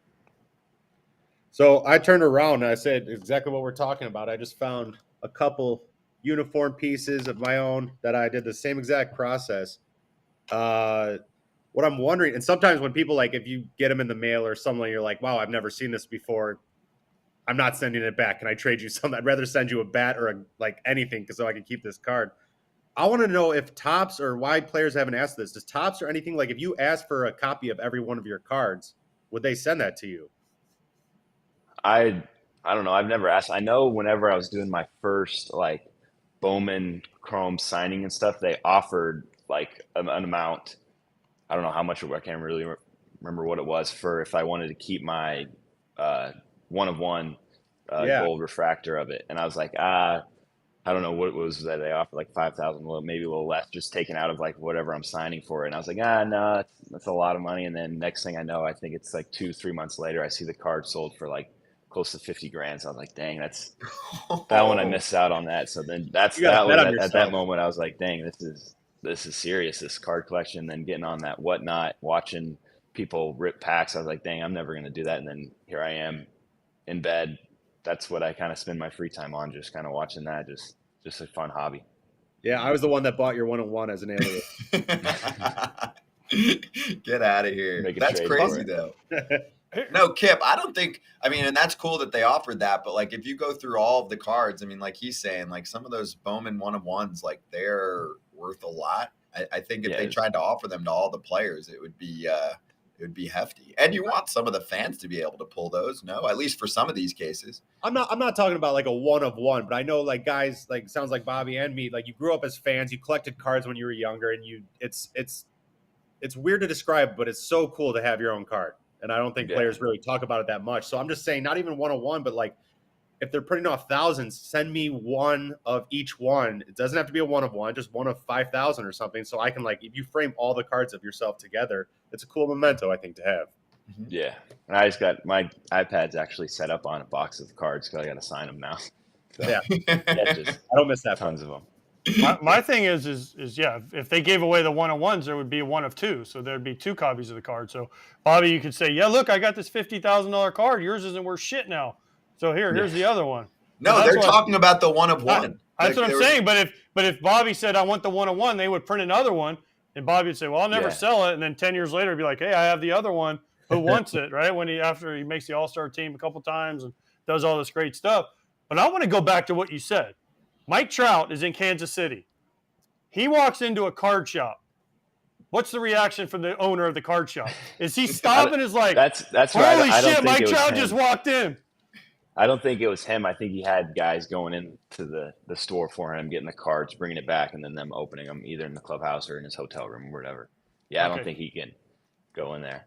I was going to say, Like, can you imagine the owner? The owner of the shop walks, he's just sitting there, he's looking down, the bell rings on the door, and he's like, oh my God, Mike Trout, what do you want? Will you sign? Oh, right? And then Mike Trout's like, I'll take the $40,000 card box up there. I'll take that, and I'll take this. And he walks out with like, he just talks out with a grocery bag full of cards and just walking down the street in Kansas City. Oh, no big deal. That'd be pretty awesome if you're the card shop owner. Yeah. Oh, yeah. No doubt. Hey, Bobby, we've got some questions from fans. So a few of them asking about your spot in the lineup, and you've been hitting really well. Do you have a favorite spot? Is the 2-hole your thing right now? Yeah, I like anywhere in the lineup's good, but I was leading off early in the year, and I'm kind of an aggressive hitter, so it's almost like the night before I'm going to sleep, I'm like, all right, am I going to swing at that first pitch? Am I not going to swing at the first pitch? And it's just kind of like just dumb stuff I was doing. But then, just I like the 2-hole, whatever. But just lead off. I don't know if it was just I didn't mind it. It's just you lead off pretty much once a game, really. But whenever that lineup's turning over, you kind of got to spark something or do something. But so the 2-hole's been great. Yeah. 6 games in a row with an extra base hit. Let's go. Let's get the record. Isn't that tied for Royals record? So let's go tonight. Let's get 7, and when you get on there, give us some celebration. Sweet, yeah. Well, save those legs a little. I picked you to lead the league in stolen bases, so let's maybe a couple singles mix in there. That's how you'll get to second and third. Yeah. Oh, yeah, I need to get that. I want to ask you this then, as a base stealer from coming up through the minors and the way you've always played, how much are you noticing the difference in rules where they can't pick over or the clock? Have you gotten that down to the advantages that it's created for the runners? Yeah, I think I'm starting to kind of like figure that out a little bit more, just going through and just looking at tendencies and everything and just of what the pitcher does and picks off and stuff. But you can definitely tell, like, even when I'm hitting, you could see like the pitcher kind of come set whenever a runner's on and kind of like you could see his eyes going left to right, looking at that pitch clock and trying to time it out. And I think as a base runner, if you know that that's a pitcher that's doing that, he's waiting until to get to 1, right when he gets to 1, just take off. Or if they're kind of one of those guys that just like to get the ball, go quick, and then you can just kind of take off right away. But definitely I think that the pressure's more now on the pitcher with the runners whenever runners get on base. I don't know what the stat is, but it would be cool just to kind of see what like pitchers statistics are now with base stealers on first, and just if there's a difference in whether it's strike percentages or whatever it is. I think that'd be kind of cool just to see. Bobby, when you saw that come out on the stolen base front, that clearly when the rules were announced that it became official in the offseason, did you do one of these? Like, okay, let's go. And maybe you didn't expect 40+% stolen bases to go up in all of Major League Baseball, but clearly you knew, like, it's on. Yeah, I think too is just also another thing for guys just to have. I think guys would always be able to steal these bases like this, but now it's just like one of those things where it's like how the first guy who ran a 3-minute mile, no one did it, and then once he did it, thousands of people did it, and so it's like one of those things. Oh, we got bigger bases.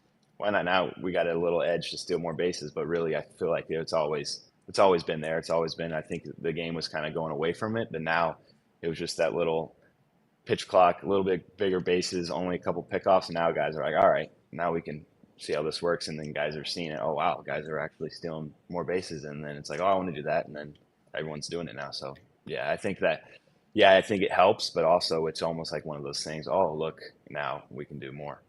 I wanted to take you back to World Baseball Classic for one more question. So how much cooler are you now that you played on that team? Like, what kind of, do you have everyone's phone numbers now? Are you like off season? Oh, hey, Mookie, I'm in town. Oh, hey, Trouty, let's go like rip some packs, all that. Who are some of the dudes that you made close friends with?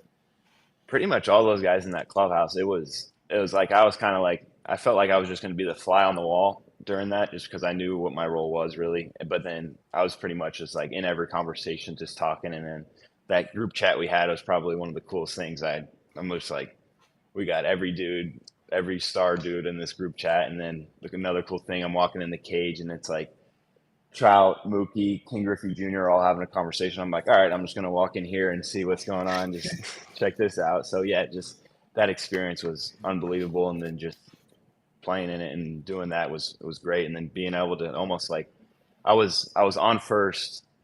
So I came in a pinch run, the pitch, or whenever Mookie was hitting, Ohtani was pitching. So I was like, wow, this is like, I felt like I was just floating at that time. It was awesome just being able to kind of get out there. And then I was right after Mookie got out, I came back in the dugout and I was sitting like right at the top step watching that Trout versus Ohtani. It felt like it didn't feel real, like just sitting there watching that and then just being in there with those guys in the clubhouse and just learning so much just from each and every one of them. And it's like, you would think that all these guys, all all-stars, they got it done. They got millions of dollars. I think our lineup was worth over $1 billion or whatever it was. And so just like, you're like, all right, these guys got it done. And then you look and see their work ethic.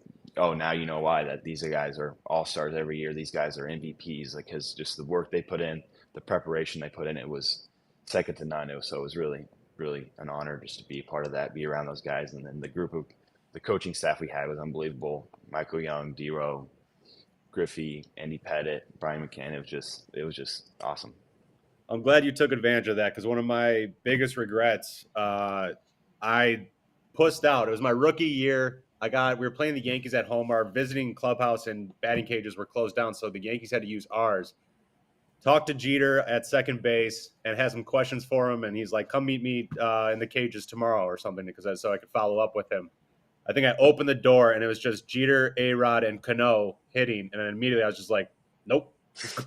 Close the door immediately. So I'm glad you at least took advantage and soaked it in, all that stuff, because one of my biggest regrets was being intimidated by interactions with them. And you start thinking of these guys as peers and start playing against them, and that's the right way to do it. So I'm happy you got to experience that. I think it's only going to be beneficial for you, and we really do wish you the best of luck in your career. Yes, thank you. Yeah, it was awesome.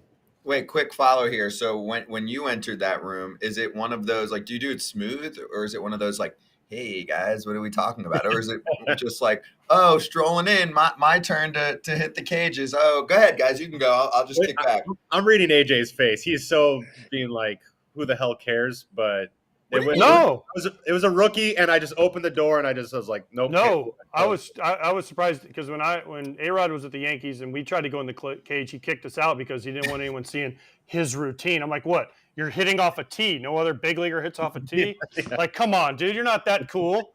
He's got a patent on it, AJ. Well, I was going to say, unless he's doing something he shouldn't have been, which he might have. There he is.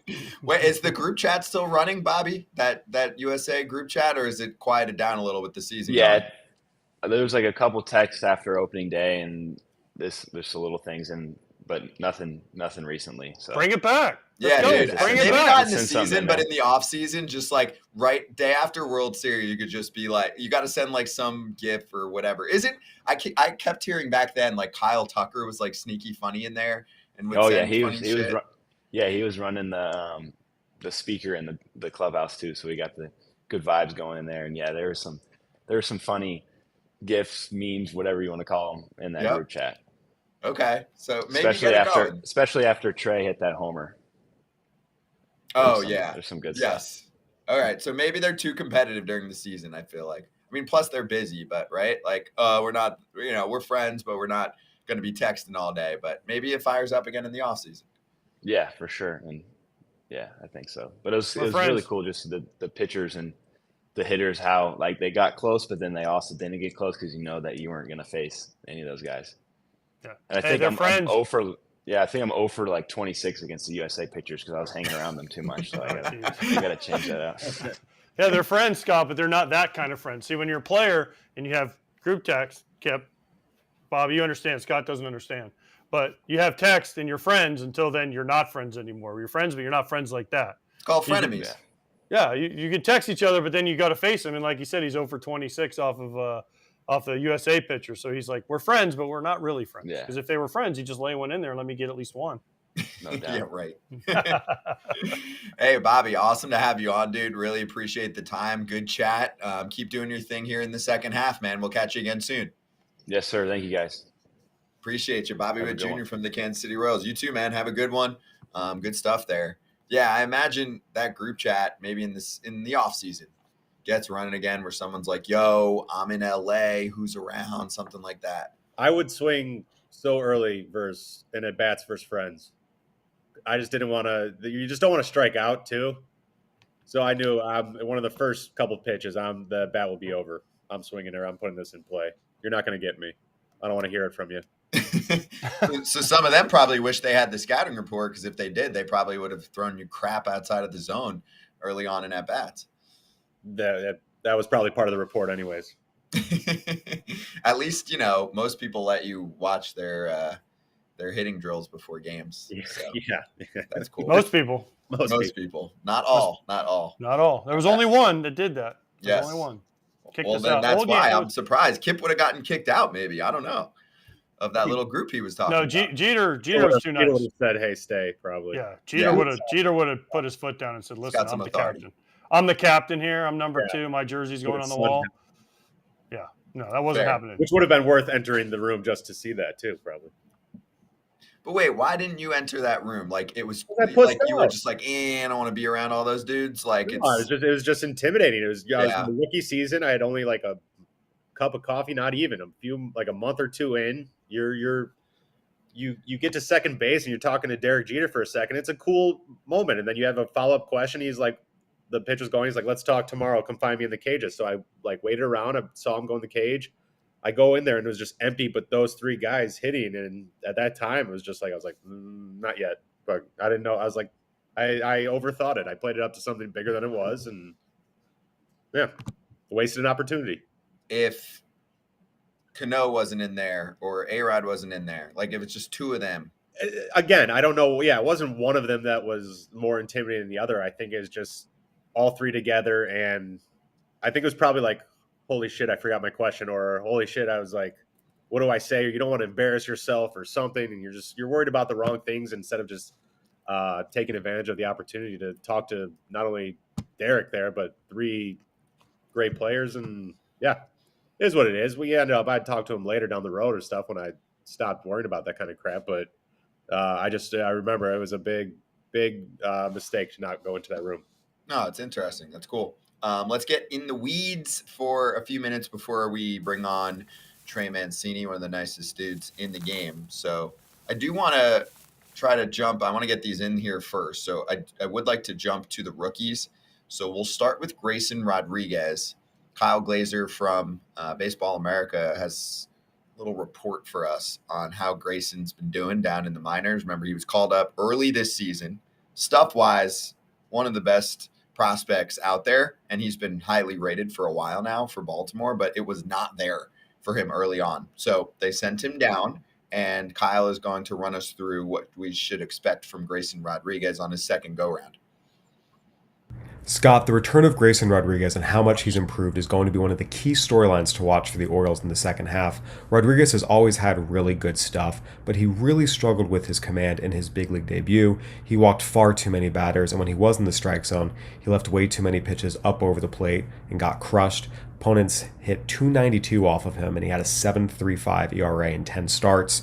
Rodriguez went back down to AAA with explicit instructions to work on his command, and by all accounts, he made the strides needed. He was noticeably sharper with his fastball, working the edges of the strike zone, and he was much more pitch efficient. As a result, we started seeing him pitch much deeper into games.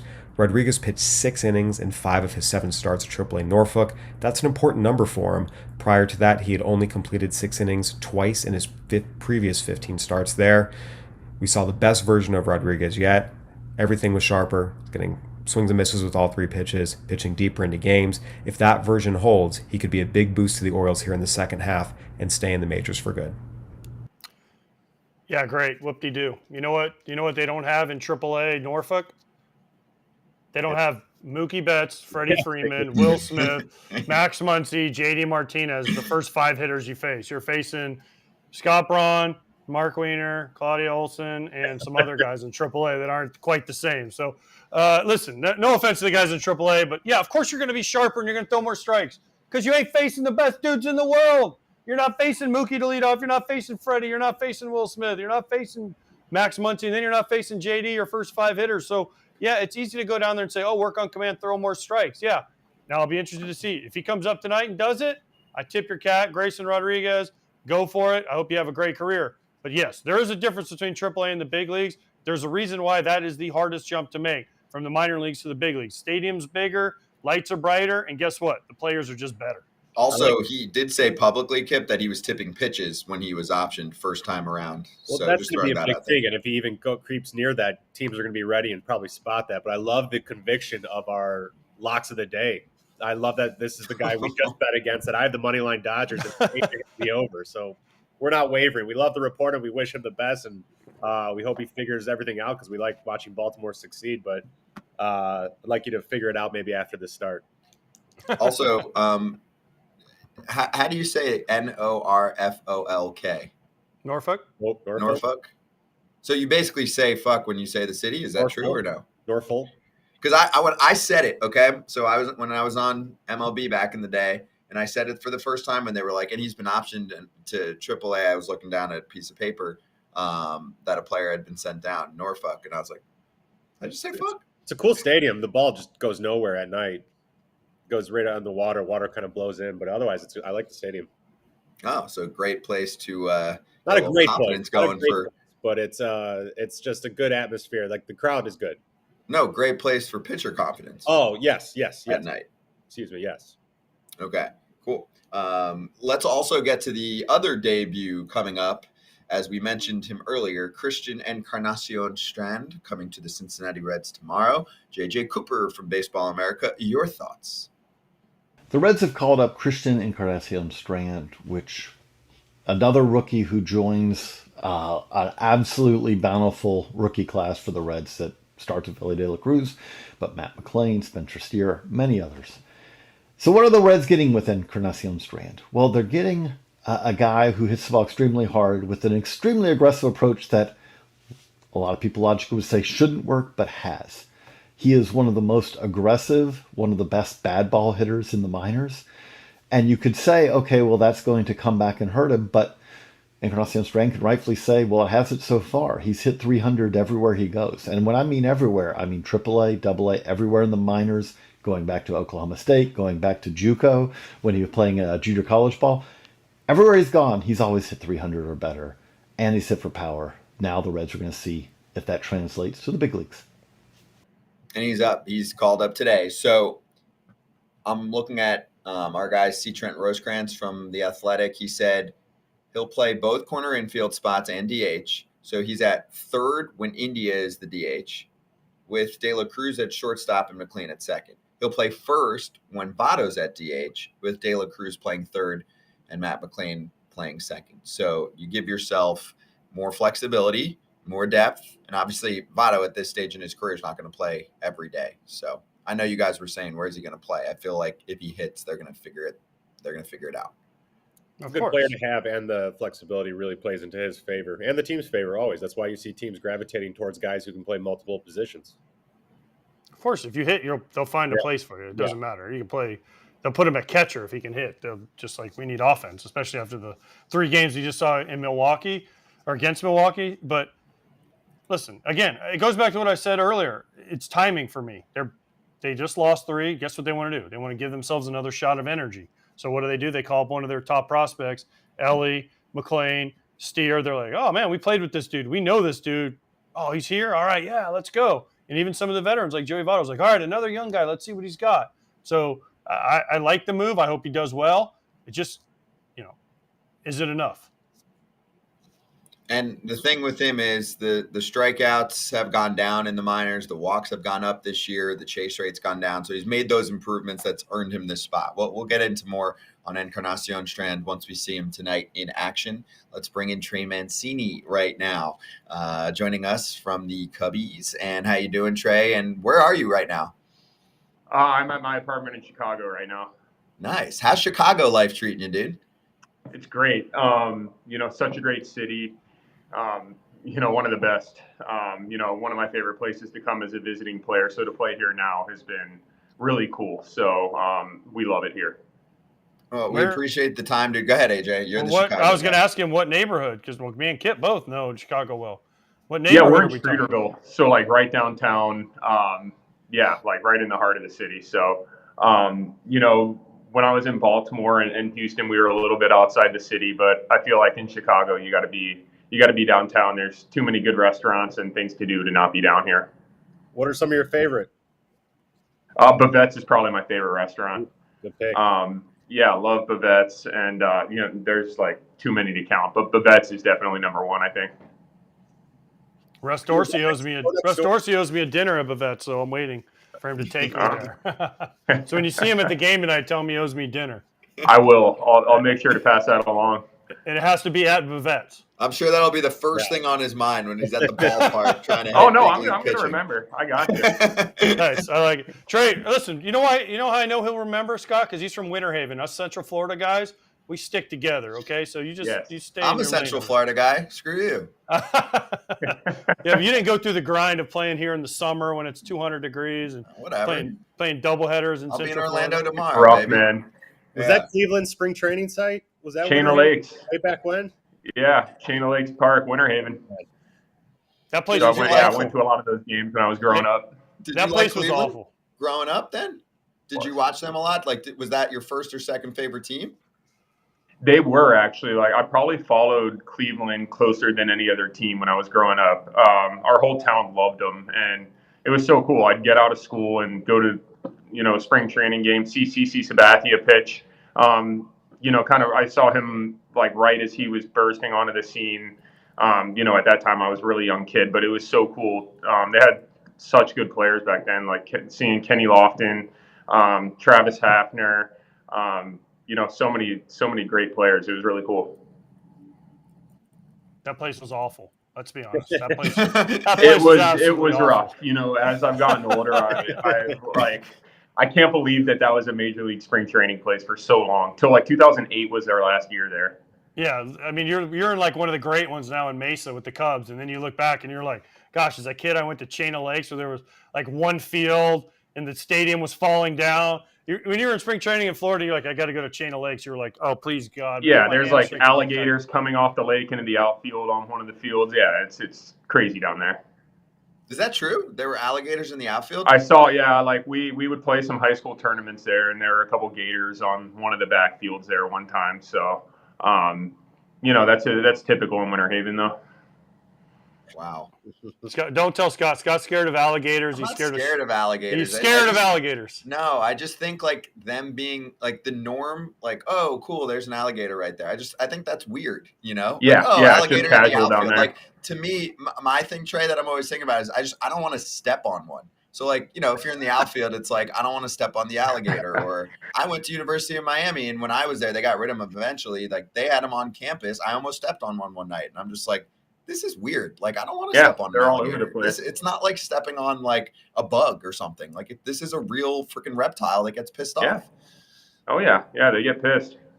I didn't think we'd go here, but anyway, all right, let's talk Cubbies for a sec, okay? So tell me who some of your best friends are so far, and also what's it been like to watch the season that Marcus Stroman is putting together? We know the dude's been good, but this is the best he's ever put together. I think there's no doubt about that. Yeah, watching Stroh pitch is absolutely incredible, and I've seen him pitch for a long time, obviously. He was with Toronto for a while, and I was in Baltimore, so I faced him a lot. So it's a lot more fun being on his team and getting to watch him pitch than having to face him a good amount. But he's just so locked in every time he takes the mound. Just the way he carries himself, the confidence he has, the belief in himself, it's incredible, and it's showing. You know, he's had such an incredible year, obviously a very well-deserved All-Star nod, and you know, a huge Cy Young candidate. So happy for him, and it's been so cool to play with him. How's the team feeling about this second half? Are you guys you got to be having your ears to the ground about the trade deadline. You got to know a bunch of names are coming up, but you also know that no one's really pulled away from the NL Central. You guys are still within reaching distance with a lot of games versus each other left. Yeah, exactly. It's the first time I've had the experience of being on a team where you're not sure what they're going to do was last year in Baltimore, basically, and 2017 in Baltimore. But you know, it's an interesting spot to be in. But as a player, the last thing you want to do is sell. You want to, these are huge next couple weeks coming up for us. Let's be honest, it's huge. And I think 8 of our next 13 games are against the Cardinals too, which is kind of crazy scheduling. But, having division games like that is really big. And like I said, as players, we want to, have a really good couple of weeks so we can keep the band together. Trey, you were traded last year from Baltimore to Houston. Explain to people out there, I always say changing teams the first time is the hardest. So explain what it's like changing teams last year for you the first time. I'm hoping it was easier when you left Houston. Obviously, you won a World Series, so that makes everything great. But then to Cubs. But I feel like the first time, the Orioles to the Astros is always the hardest time. It is. And it's not because you don't want to go to a new place necessarily. Which I absolutely love Baltimore so much. I had been there for 10 years. So I think that's what the hardest part was. I was so established, I had such a kind of key role in the organization. I had seen all these guys younger than me come up and start to succeed. So it's going from that to a new team where, you almost feel like a rookie the first few days when you go to a new place. You don't know who anybody is other than the players, and you're trying to learn all these names, learn a new city, learn a new stadium, things like that, while also trying to maintain the same performance that you had in this other place that you were so comfortable in. So it can throw you for a loop, but luckily in Houston, the guys were absolutely incredible. And, I fit in really well there. So I had such a good experience in Houston, and I'm so thankful for my time there. But yeah, it is hard to leave a place that you love so much with guys that you become so close with too. So it's very bittersweet, and yeah, very interesting emotions to go around. Trey, were you shocked? What would be the word that you described last year when you were traded? Because I have to say overall what they did, and I know it's helping them now this year and moving forward, but they were playoff relevant. They could have made the postseason, and now they're great. Obviously, they're most likely going to be in the playoffs this year, but between you and Lopez, the closer, getting dealt away. I know, speaking to some players on the team while they were still there, they were like, I get it, but like it kind of sucks because you're basically telling us that you don't believe in us for the last 2 months of the season. Yeah, it was interesting. And, funny enough, last year was the first time that I tried not to really pay much attention to it or give it much thought. And I did a pretty good job of thinking, of sticking with that. But I had been in trade rumors a few years before that and got really caught up in it, and it didn't happen. So last year I told myself I was going to enjoy my time. Wasn't sure what was going to happen, but of course, like it kind of, blindsided me the day that it did happen. But yeah, it was an interesting spot. I didn't know what the Orioles were going to do because we were a game above 500, I think, at the time. So I knew it was around 50-50, and we were just part of a really strong division, is what it came down to. And they pulled the trigger and traded Loki and I. So like I said, it was bittersweet. It was tough to leave a place that I grew to love so much, but I also got to experience a new place and make a lot of new friends on the Astros and most importantly, win a World Series. So, it was a whirlwind looking back, but something I'm, thankful I got to go through because it's definitely an interesting part of baseball, getting traded. Yeah, that's the thing to me is, and like you said, AJ, winning the World Series helps, but the other part of bittersweet is they're good now. You went through some shit, dude, for years. Like they were Tank City. They rebuilt. They had all the number 1 picks, and they are stacked with prospects as much as any team in baseball. And you don't get to like play out that final chapter. Now, again, I think if I offered you, do you want to play out the Orioles run for 5 years of being good, but you don't know if you'll win a World Series, or would you take a World Series ring with the Astros, which is obviously a goal for any ball player? Which one would you take? I mean, you got to say the World Series. That's what we all dream of as a kid. And yeah, I mean, I made my debut in 2016 and got to experience the wild card game that year. And then obviously was there through the entire rebuild, which was tough a lot of the time. But I do feel like I saw the end of it too last year. I mean, things had really turned around and those guys have kept it going.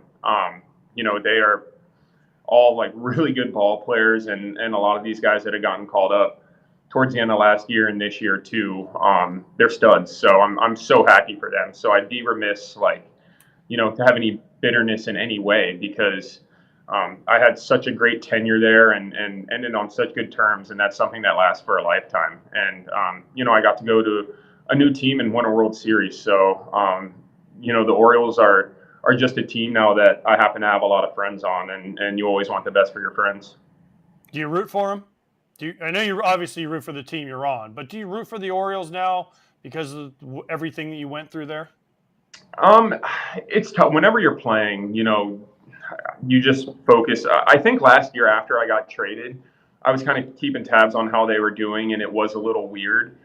And this year, it's not really like that at all. Like we played them back in June, and it was kind of like playing any other team.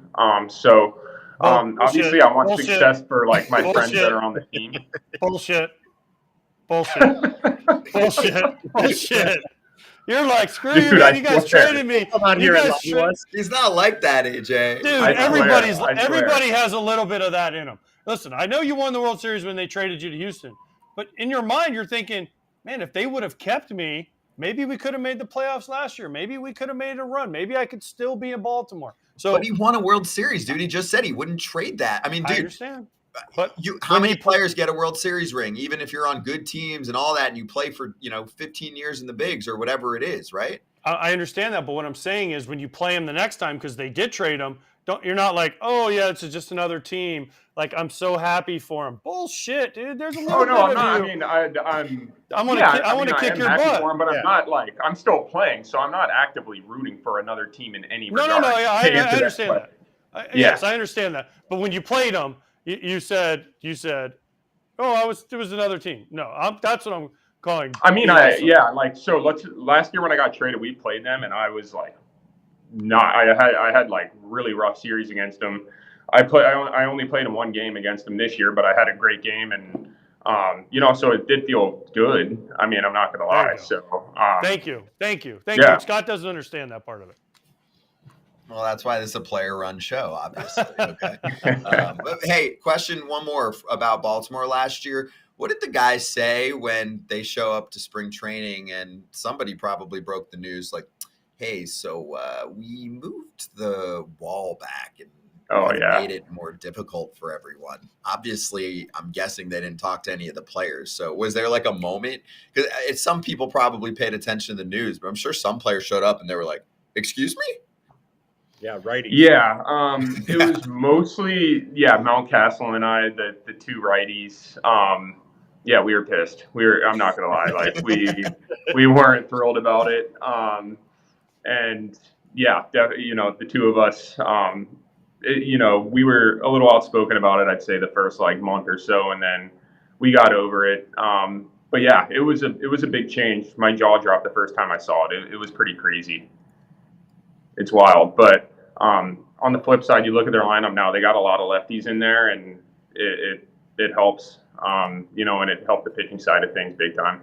That was the thing. Was AJ, for a while, it was hard to talk pitchers into signing with the Orioles, right? I mean, that was a thing, and I don't think that's going to be a thing as much anymore. I mean, you still have to deal with the AL East, so your ERA is obviously going to be probably a little rougher than it would be anywhere else. But do you think that helps a lot for them from a front office perspective, AJ, and then I guess Trey after that? I think it does, but I mean, Baltimore was also not very good for a long time, so nobody wanted to go there, and they weren't spending money. So now they're good. They have a lot of young prospects, so I think they'll have a little bit easier of a time getting people to come in there. And like Trey said, when he was a free agent this year, guess where he looked at? Chicago. Why? Because it's a great place to play, a great ballpark, and they're supposed to be kind of climbing up, right? So it's a lot of different factors. It's not just the park, but I mean, Chicago's a great place to live, where he said, now he's there. The park's great. The fans are great. It's all encompassing. Yeah, I think having like free agent pitchers want to go to Baltimore is huge, and I think that was a big reason for the decision to move the wall back. What do you think of the way that the schedule has been adjusted starting this year and beyond, where teams don't play each other as much within the division? I know the AL East is loving it, but also the other component of every single player gets to make a stop in each ballpark. Yeah, I like the new schedule. I think it's cool that you get to play every team. The only part of me that's like a little bitter about it, I guess, was it was like really hard to get to the point where you had played in every single park, and now everybody's gonna hit it in like 2 years. So I finally got to play in San Fran and Dodger Stadium this year for the first time, but like everybody's gonna do it, in these next couple years. So that's the only part of me that was like, had any bitterness about it. But I think it's pretty cool getting play every team. But if you ask somebody on Seattle about it, the travel is probably even worse for them, and it's already pretty tough to begin with. So I'm not sure if they're loving it, but we're in the Central. Travel's never too bad, so it's cool getting to go everywhere. Speaking of the schedule, have you gotten used to all the day games with the Cubs? Are you a day Love game day guy? games. You like day games? I'm a big day game guy, so I actually really like it a lot. What makes you a big day game guy? You kind of get, a good amount of a semblance of a day after the game's over, basically. Your whole day is geared towards the game. So when your game's at 7:05, the game ends at 10 o'clock. It's like, you go to bed and then it's the next day already. Day games, it's a little quicker day before the game. It's a little more concise schedule. You play the game and then you get to go to dinner. It's a little more like working a 9 to 5. I was going to say, with those 1 o'clock games, you could still get that 6 o'clock Bavette's reservation. Exactly. Yeah, all the Chicago restaurants are at your fingertips on day games. Absolutely. Hey, I love it. Trey, awesome catching up with you. Keep doing your thing in Chicago, and we appreciate the time, dude. All right, guys. Thanks for having me on. Thank you. Good talking to you. Trey Mancini with us on FT Live. Good stuff. Dude, I mean, for AJ, because I know he was like, bullshit, no way. I will say I've interviewed Trey many times, and he'll point it out too. He said there's a few things he was bitter about, including Mount Baltimore, but he's a pretty easygoing, nice guy. I'm gonna cut you off right there. You could be the nicest guy in the world. You're a disgruntled ex when you're playing against your team, even if you ended on good terms. Yeah, you just want to get they all know you. You want to get them and show your best, right? Yeah, even if you ended on great terms or were a free agent or whatever it may be, you want them to know, like, hey, look what you're missing. However you want to categorize it. But no, I'm with AJ on that one. All right, let's move to an interesting topic here. This episode is sponsored by BetterHelp. Give online therapy a try at betterhelp.com/FTLive and get on your way to being your best self. I want to cover the comeback attempt for Dallas Keuchel right now. As he's going through it, he went to Driveline, one of the guys that's trying to get, a little more velocity, a little more information on pitch shape and everything else. Probably first when he came up to the bigs, there wasn't a ton or as much information available. Now there's probably too much information available. But I mean, like, Kip, you can start here. And I know we had spoken in the past where you're like, hey, I want to give this one more shot. And how do you deal with the late stages of your career from a mental component when maybe you're not performing as you did years prior and you have to mess around with some minor league action? I'll say this. I love what he's doing. I know Dallas a little bit. I've golfed with him before. When you get to the real late stages, when you're past the one where your body's not doing what it used to do or it doesn't feel the same way and it's just stuff's not clicking, he's already past that and he's still working at it. So while I sit here and say that I got to those stages and then like the COVID and the lockout and all this stuff, and now I'm not playing, Dallas, keep going for as long as you can, because stuff like this podcast or stuff will be waiting for you afterwards while you still can play. Keep playing the game. So I've always been rooting for him, and I love seeing what he's doing. And the biggest stat I've noticed from that I think we saw today was, first off, velocity's never been his game. But the swing and misses I'm seeing now that he's getting down there. Again, AAA, we talked about it earlier. He's a pitch to contact guy, and if he's getting swing and misses still, I think we're going to see him pretty soon up top in a Twins uniform. AJ, I think he's trying to give away your job. He's like, yo, foul territory will be there for you soon. He can take my job. I'll go to the golf course, but I'm just saying, like, a little regret that you might have of like that I always have if I'm watching a game and I'm like, could I still be playing or something like that, is the reason I say to Dallas, keep going, brother. It's awesome what he's doing. AJ, did you deal with pitchers that were trying to make it back? Like, have you come across players that were in Dallas's situation, specifically from the pitching side too? Because that can really hit you in one start where all of a sudden you're like, damn, I'm not getting whiffs anymore. Oh, yeah, it happens quick, too. The end comes quick. The beginning is it's a build, and then it goes, it's over, right? The thing about Dallas is, like Jason said, it's not the velocity, it's about movement with him. And to see the swing and misses is encouraging. I think Dallas has been around enough that he knows how to play with hitters and how to toy with them and use his stuff now. I think it's more of like a Zach Greinke type thing where he's not throwing as hard, but he needs to reinvent himself. And whatever he was doing before wasn't working.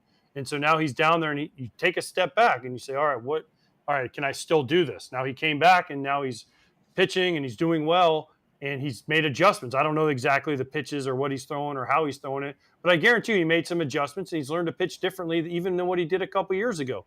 So I hope he makes it back. I hope he does really well if and when he gets back. And, maybe, like we said, he used to pitch for the White Sox. The White Sox got rid of him. So if he's a Twin and he gets pitched against the White Sox, there'll be a little more fire in his belly when he faces him.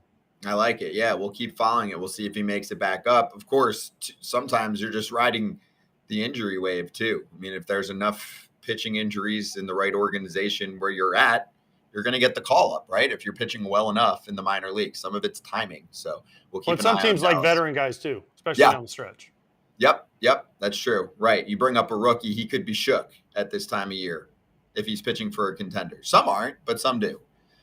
So we'll keep an eye on Dallas, and also just want to remind anyone that, if you need help with life balance, if you're kind of caught up in whatever's going on in your life and you need someone to talk to, BetterHelp is there for you. And we showed you a code to get involved early on too. But if you're not spending enough time thinking about yourself and where you're at, therapy can be a helpful tool for you to balance in life. So if you haven't given therapy a try, go for it. There are many helpful tools that you can learn, positive coping skills, how to set boundaries, being the best version of yourself. If you're thinking of starting therapy, give BetterHelp a try. It's all online. It's designed to be convenient, flexible, suited to your schedule. We're all busy as hell. So this is a great way for you to be involved and get someone on board to speak with without having to travel to them or adjust around their schedule. You just fill out a brief questionnaire, you get matched with a licensed therapist, and you can also switch therapists anytime, no additional charge. So find more balance with BetterHelp. Visit BetterHelp.com/FTLive to get 10% off your first month. That's BetterHelp, HELP.com/FTLive. Therapy's awesome. Yes. Echo that. Therapy's there great.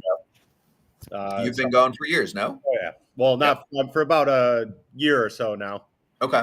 Or maybe a little bit longer. Yeah. Like I was just kind of hinting with the Dallas thing where it took time to accept retirement, to accept the change in your life and kind of get over that process. Therapy absolutely helped me. So right. I encourage it. Agreed. Yes. Doing the same. And I've spent some time with on the BetterHelp app and speaking to someone as well. So anyone in the chat, if you need more information, hit us up. And now let us slap hands.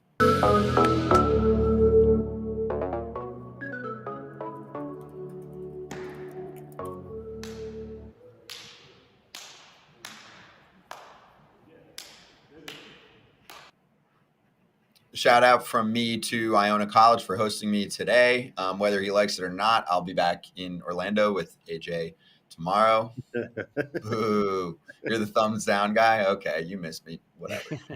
I'll be talking to a bunch of broadcast campers in just a sec. And then we did have people yelling at Rougned Odor. Do we still have that? There we go. For the podcast listeners, this isn't sound. It's just two young Phillies fans after Odor struck out, just representing Philly to their finest. Right? Is this not Philly sports fans to a T? If I'm them, I'm okay though, Kip. But you're right. I mean, you've got the classic move to Rougned, but I feel like the 8-year-old girls are in a safe spot. I'm just saying, you never know. Philly fans do enjoy yelling at Philly players, so I just want to make sure it was that Ruby. Yes, right. I think it was at Rugi. No? Yeah, 100%. Good stuff. All right. Well, appreciate everyone for listening today. Kip, good stuff out of you today, man. We'll see you soon. Sir. Yes, And, sir. AJ, get ready for me. You got me for like a whole 3 days. Home. Make room, baby. I'm leaving town tomorrow. And I'm not coming. A lot more for you tomorrow. We'll post some of the guests tomorrow morning before we start up on FT Live, back on our regular schedule, 1 to 3 Eastern, 1 to 2 on Stadium's YouTube and on their channel. And then we'll be right here on Foul Territory's YouTube channel. Yes. Congrats to Christian Yelich, 10 years of service time. It's awesome. Way to go. Yelly, having a great year. Are we getting him on to celebrate? That's a Kratz thing. Kratz, text him. Oh, good. I just put it out there. See ya Tuesday. Oh, we got Roger Clemens and JD Davis on Tuesday and Ken. Let's go. Rock it. We'll have to sneak that in there right before we get out.